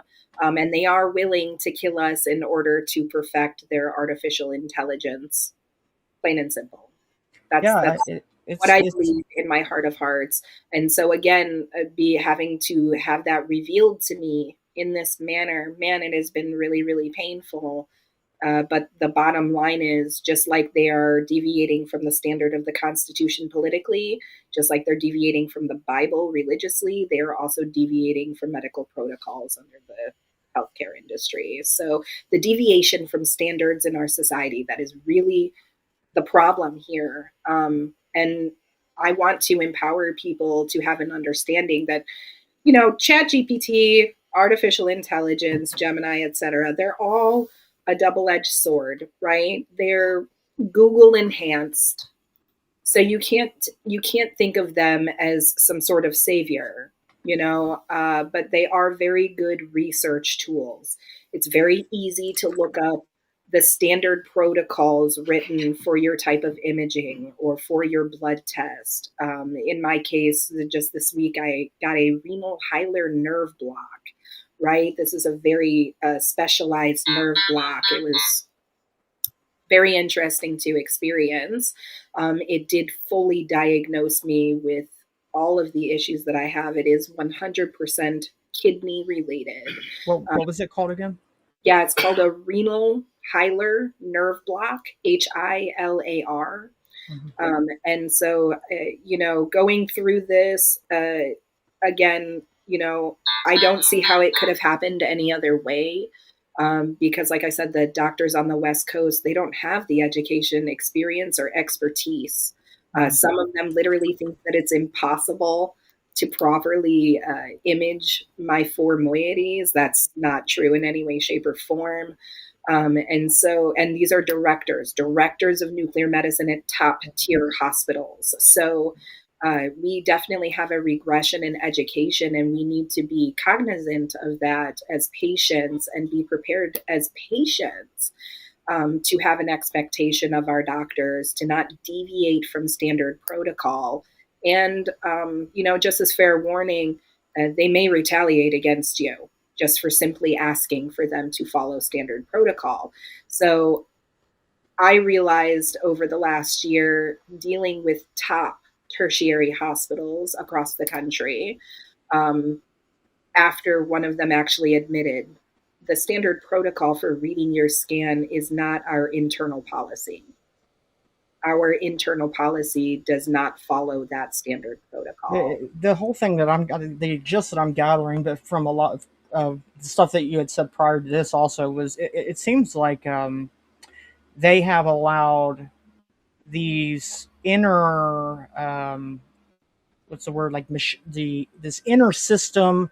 They've allowed their experimental illumination that they think is what they need to do, that has superseded the even basic trial and error scientific method where Well, yes, we have boards of directors and administrators who are really, really interested in creating that bottom line for these hospitals as a profit making organization. And so the best way to cut costs is to pretend like the imaging isn't there. Mhm. And that it doesn't support a diagnosis. And from there, they make thousands upon thousands of dollars in new imaging, new blood work, referring you to their partner doctors. And it just goes on and on and on. And then insurance freely gives them the money for it. Right. And so, crazy. it is compounded. So it starts with the imaging and the tests. If the imaging and the tests aren't right, you're spending thousands of dollars on that. Then you're Mhm. spending thousands of dollars on the insurance, which your premium rate is risen every single time. Everybody's hospital bills get higher and higher and higher. The insurance premium every month. They only pay 33%. Sure. Okay, but they still have to cover it, right? So your insurance premium goes higher. The board members get their huge parachute bonuses at the end of the year. It gets better. The administrators get paid and they know that they're committing malpractice. The doctors are miseducated, so they don't know that they're committing malpractice. So then doctors' malpractice insurance also goes through the roof. Doctors don't want to perform anymore because it's too expensive. They're being sued for deviating from standard protocol, which is factual, and they can't afford the med malpractice insurance and it's strictly literally because these administrators and boards of directors have decided that they need their money. It's really the insurance companies from Obama giving them control, is what my mother says to me. It's spot on. And what I was going to say also is they're now discovering, and it's probably been going on for longer than they want to admit, that they're finding out that certain academic journals have all these articles that are just written by AI. Yes. And then on top of that issue, back to what we said before, the idea of the politicians thinking that they've made it to where they are because God has put them there, and so they can't be wrong. It's now this idea also that we went to school for so long, and we spent so much time and effort getting this education, and so it must be right. And it's like there's no chance that any of this needs a second evaluation, or obviously this has been peer reviewed. Meanwhile, it's been written by AI. It's that type of thing where you think that you're a doctor, and so obviously I know what I'm doing, but really it's not that you don't know what you're doing. It's that you think like you don't need to Question look. it. Yeah. There's no second guessing of yourself anymore. You have your degree, and I don't have a degree, right? In this particular field, I do have 2 degrees, but I don't have a medical degree, and I'm not a doctor, and I'm not a nuclear specialist, right? And so all of my experience comes from being just a piddly little patient who's asking for help. Their experience comes from all this education, and I can't even call it education at this point in time. I've got one for you. It, I got oh you. yeah, go ahead. Hold up. I'll put it up. Let me. Exactly. You're perfect for that, and you'll like it. It's literally propaganda. They're just memorizing propagandized textbooks that were created by like Epstein's grandfather Literally. or Here, whatever. here. It says graduation means to increment or progress. As Jordan Maxwell says, the true meaning of graduation is gradual indoctrination. Indeed, stick a bunch of 5-year-olds in a room full of 5-year-olds for a year, and then a bunch of 6-year-olds with some 6-year-olds, and so on for 20 years until you're so indoctrinated to give you a diploma, a doctorate. Oh, a doctorate in Yeah, it There's says doctorate. That was my bad, but yeah, it's true. doctorate is Yeah, give words. you a Yeah, doctorate. that's exactly what's happening here. And they're there's actually a neurologist that used to do brain surgery, removing tumors. Then he got brain cancer, and he went to the opposite end and cured himself with. Yes. My mom's talking about how Western medicine, she's in the background here with It's me. fine. Yeah, it's fine. Go ahead. Yeah, she's talking about how Western allopathic medicine has completely deviated from I nature agree. and natural law. Yep. And so when doctors who have been, practicing this indoctrinated medication and are in our health system for many, many years, and then they become the patient because let's be realistic, we are all human and Yep. all of our bodies will eventually fail. It doesn't matter if you're a politician, or a leader of God or in medicine. It doesn't matter. All of our bodies are going to fail at one point or another. Mine's just doing it right now at a younger age than most people. Still going strong, man. We're going strong, like I said, till the day I die. Yeah. Like I said, maybe sooner than later, but oh well. I'm gonna live my life to the fullest. Well, And can't say when you didn't go out fighting, man. seriously, when they actually have to experience this indoctrination, this system of eugenics, their eyes they die, right?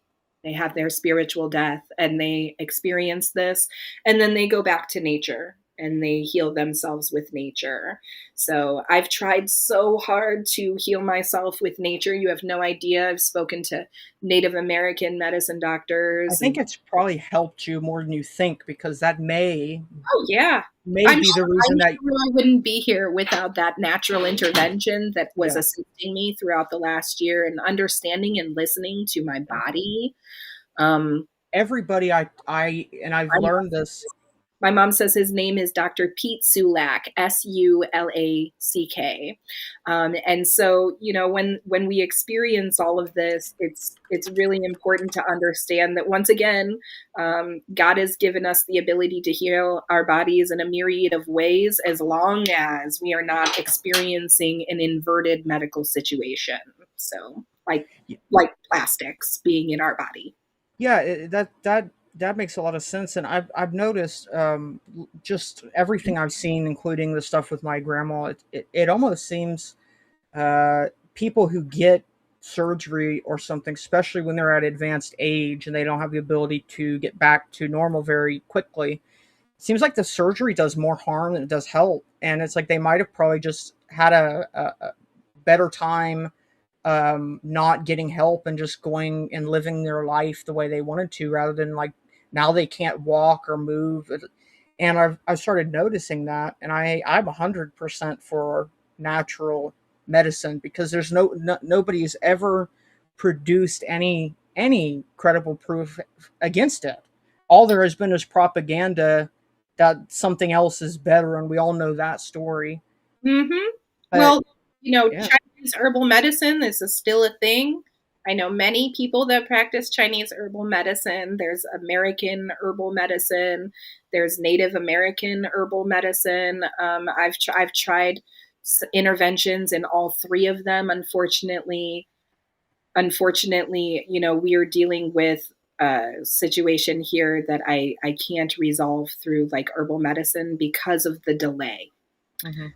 Okay, so like it can't reach my kidney in an appropriate manner, and it causes like my blood pressure to fall very quickly. My mom would like me to say that most cardiac issues are caused by low magnesium, so make sure that you're taking your magnesium. And yes, you're right. I know a lot of people who have actually had serious medical issues and died after their surgeries. So the surgeries do exacerbate. After having a nephrologist back in 2018 try to change my diagnosis from the Mayo Clinic, and I left the medical community as a patient, I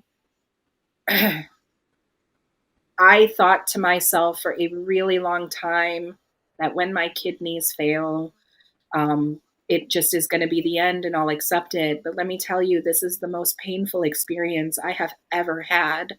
And I did not think that I would be going to top hospitals all over the country to beg them, literally beg and plead with them and completely humble myself before them and ask them for intervention. I really didn't think I'd be doing that, but I am, because it does hurt so badly, and I don't know what to do.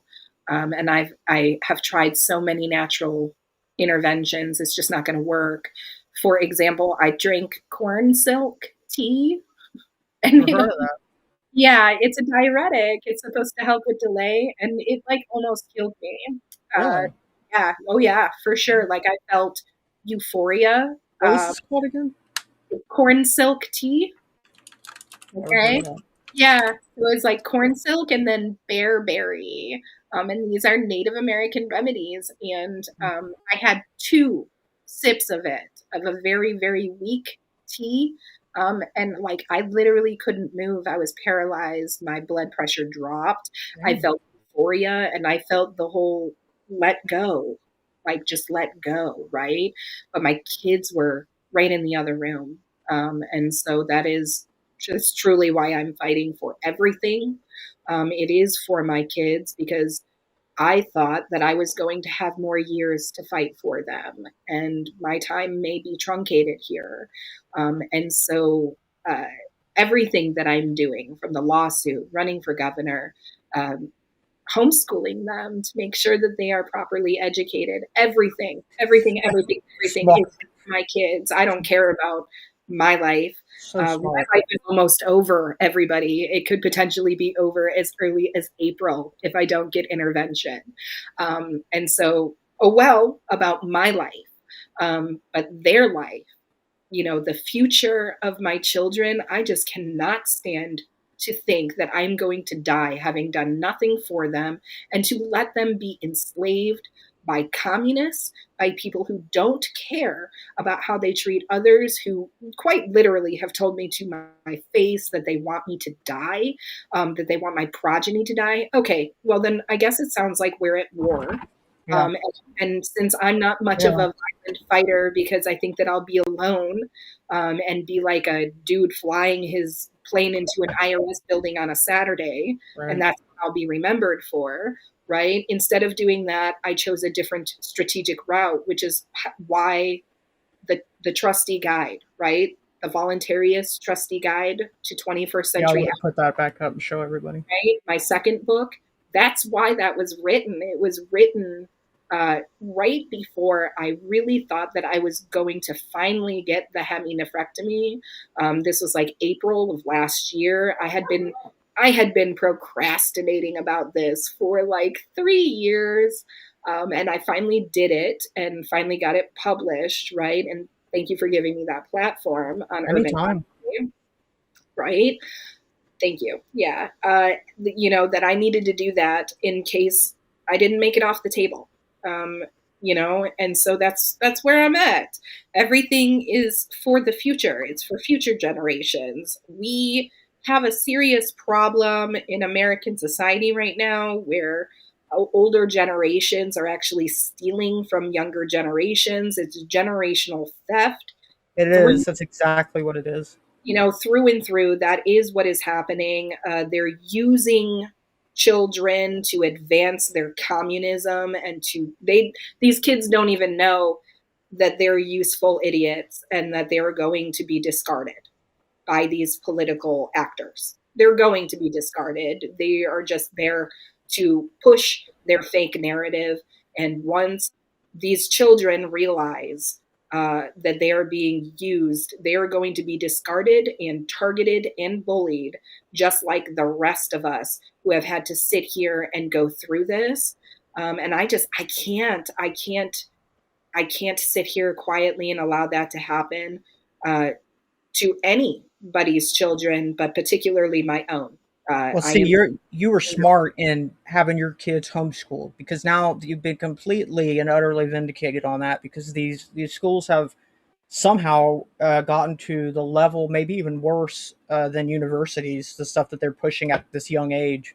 And what's actually happening is those people that you're talking about, the ones who have been fed all of that, they are going to be the ones that do the dirty work. They are going to be the ones that, like in Minnesota, they're going to use those people to fight a war that is just a completely and utterly fake war and they're going to have people getting killed for, and then they're going to go on and say, oh, things that we've Yes. all agreed on for 20, 30, 50, 100 years, and now all of a sudden there's an issue with it.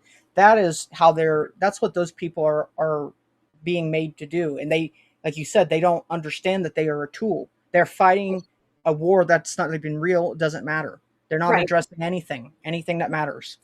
And they're exalted leaders whom they definitely worship. There is worship within statism, Let without me a just stick my doubt. fingers down my throat real quick. Yeah, no, that there's worship of these exalted leaders. Those leaders are just collecting money. That's what they're doing. For Mhm. example, Jared Polis, he's the current governor of Colorado. He has a $16 million plus campaign coffer. He cannot Wow, run for governor again. Yet he is that's still crazy. accepting donations for some kind of campaign. Some kind of campaign. So he's definitely planning to run again. And so he's just collecting the checks while telling everybody, lay down in front of this oncoming train. Do this for me, and I swear to you, you will be exalted like me. And instead, they're being shot. Yeah, And this is crazy. It's absolutely crazy behavior. And that's where the double mind comes in. yeah, They've convinced themselves that this is the right thing. And then when they're presented with the fact, the reality that it is wrong, society cannot handle that right now. And we do have this personality split. Yeah. Yes, I am a huge proponent of personal accountability. I've even had my brother-in-law ask me like, "Hey, do you ever think that like maybe the medical situation that you're in could be because of your attitude towards doctors?" And I'm like, "Yeah, absolutely. I don't have any patience for somebody who is committing fraud, such as the director of nuclear medicine telling me it's impossible for me to scan all four of my kidneys at the same time, when I had a scan done like that 10 years ago.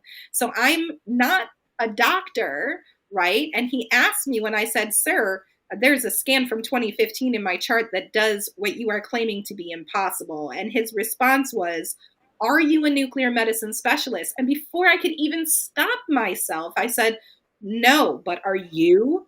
To the director of nuclear medicine at a very, very, very prominent hospital, right? Because yes, I'm going to have an attitude with somebody who's just so blatantly, you're I lying to mean, my face. How can you like, do that and then run off? You just run off and claim to be caring about people in the medical community. You're a liar, and also you're a thief. And two, two things that I don't like. It's a liar and a thief. If you right. lie to me, if you steal from me, I have no patience, none whatsoever for somebody who does that, especially somebody who grins at me like a weasel while they're Well, doing it. see, the question about that, it's like, okay, maybe, and you're fine admitting that, but at the same time, it's also should be stated like how many different places have you gone to? So that kind of just goes to show it's definitely not all Well, the way you. it's definitely not all the way me, and here's how I know it's not me, okay? Because these top hospitals are claiming it's impossible, and I could just run to a private hospital, a small private hospital, and they will do exactly what the top hospitals are saying can't be done. So I know for a fact it is not me.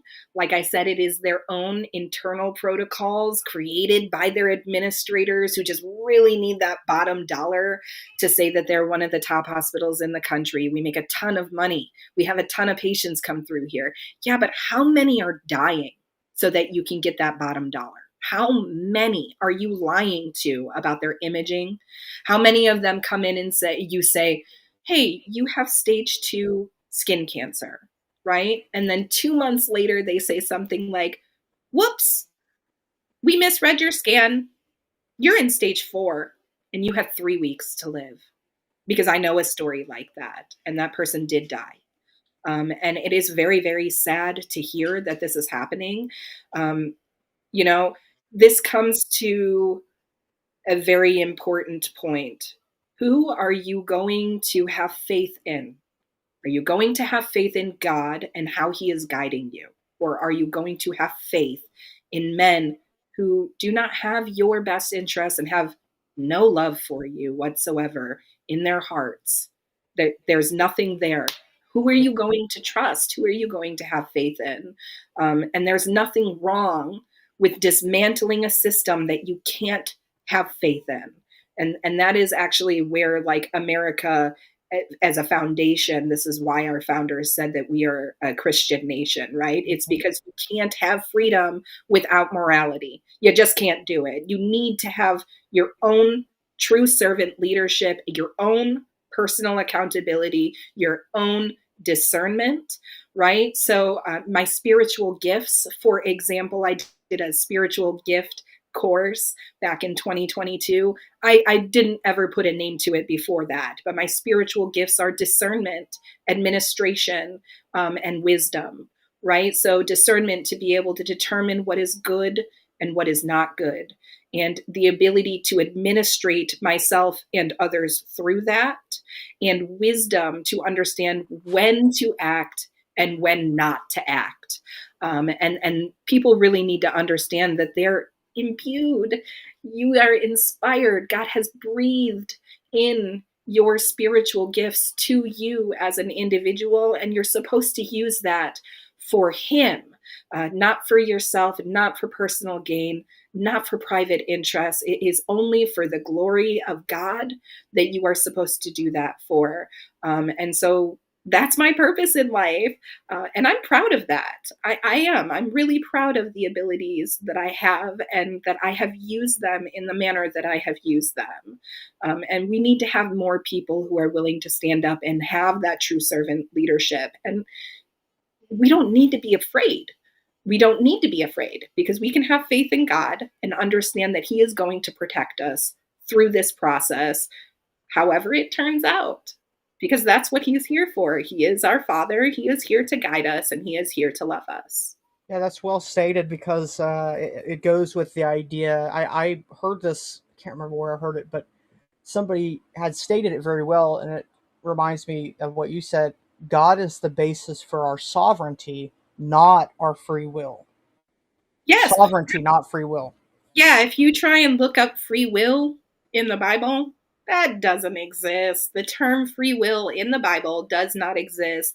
The passages that people reference are actually passages that discuss how human beings have a choice between good and evil, and that you better make the right choice because Well, there will be consequences if you do not make the right choice. And I'm not talking about material consequences. Oh, Rachel's sick because she doesn't believe in God. I definitely do. It is after this life that you will experience the consequences. And whether you like that or not, these are the facts. well, it does. It does, just not where people are looking. It does mention the idea of free will. It's called being your own God. You know, you will be as gods. That's free will. Yeah. Okay. Okay. And we have the idea of sanctity, right? And sanctification, which I find to be sinful. Just to be perfectly frank, I'm not ever going to be God. I am not ever going to be Jesus Christ. That is never going to be a realistic goal that I will attain. I am a flawed 100% human being. So I can be as good as I possibly can, but I'm never going to be God, ever. And you will never, ever hear me say we should be like God, because we can't. God is the ultimate form of perfection, and that is not attainable from humans. So I will maintain that humility for forever, and It, I have. what you just said is it's the same thing I had said earlier about the idea that you have to not believe that you have it. Like, you can't just say, well, I have what I need and now I don't need to hear anything else. Like, I'm good to go and I don't need that. That's the same thing what you just said, because if you were to say, well, I have what I need. I don't need anything else. That's basically in a very similar way saying that you don't need to ask for forgiveness. Yes, Why, quote absolutely unquote, why would you ask for forgiveness if you've done nothing wrong? Somebody said correct. that. I've actually had at church, I've had people ask me after a sermon where it said where the pastor says something along the lines of, well, if you sin throughout the week, you can just ask for forgiveness and then everything's good. But that is not true. That's unequivocally not true. God knows what is in your heart. So if you ask and you are not sincere about it and you do not want to change your actions or behavior so that you align with God and goodness, you're not actually asking for forgiveness, are you? Lukewarm. It's lukewarm. Yeah, okay. So, yeah, that's what we're dealing with here. We have a lot of people who truly believe that they're allowed to be God, to act like God, to make the decisions that God is supposed to be making. And I just can't bring myself to that kind of hubris. I'm not there. I have a healthy fear of God.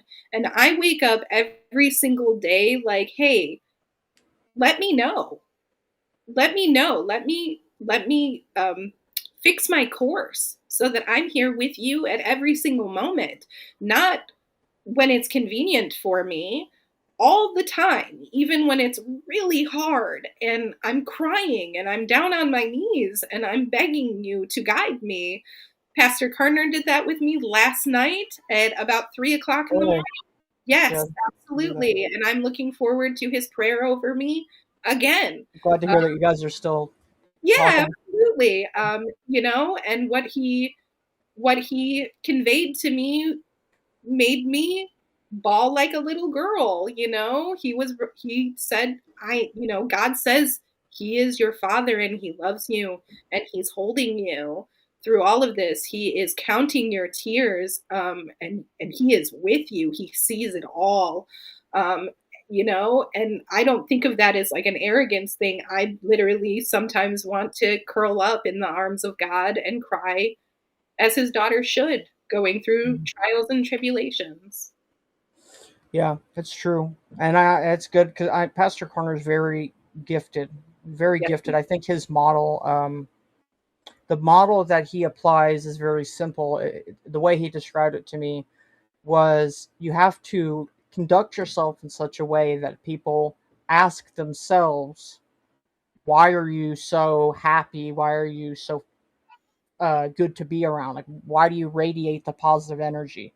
That's how he described it to me, and he embodies it, because anytime you get on the phone with them, you never, it's like you be in a horrible mood, you get on the phone with them, and then you leave and you're in a good mood.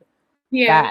That Yes. is what is very visible. You can tell he is very clear, Yes. not And hard to you spot. know, and after we finished conversing together, and he was praying over me, um, of course I was crying. I was bawling. I was very vulnerable. Um, and then I just felt this wave of calm come Mhm. over me, and I immediately rested. And to me, that is truly remarkable. And he is not one of those leaders who is looking for personal gain. He is Yeah. he is a pastor who embodies true servant leadership. So Mhm. I think on this note, I gotta go. It's getting Yeah, I dark. was gonna say, wow, that's true. It is, isn't it? Yeah, we've gone for a while. Is there anything? I think it's been a really good show. God willing, we'll do another one whenever you want to do it. Yes, absolutely. Again, I'm hoping for immediate intervention here, Me either with, too. the nerve situation or the auto transplant. We'll see. But as long as I continue feeling okay enough, I am happy to come on here. It's been a true delight. Thank you so much, Josh. Thank you, everybody. Thank you for tuning in. Those of you who have been here, if you will, please say your prayers for Rachel, that everything works out for her as it is meant to. And with that, guys, we will see you in the next one. Take care, guys. Bye.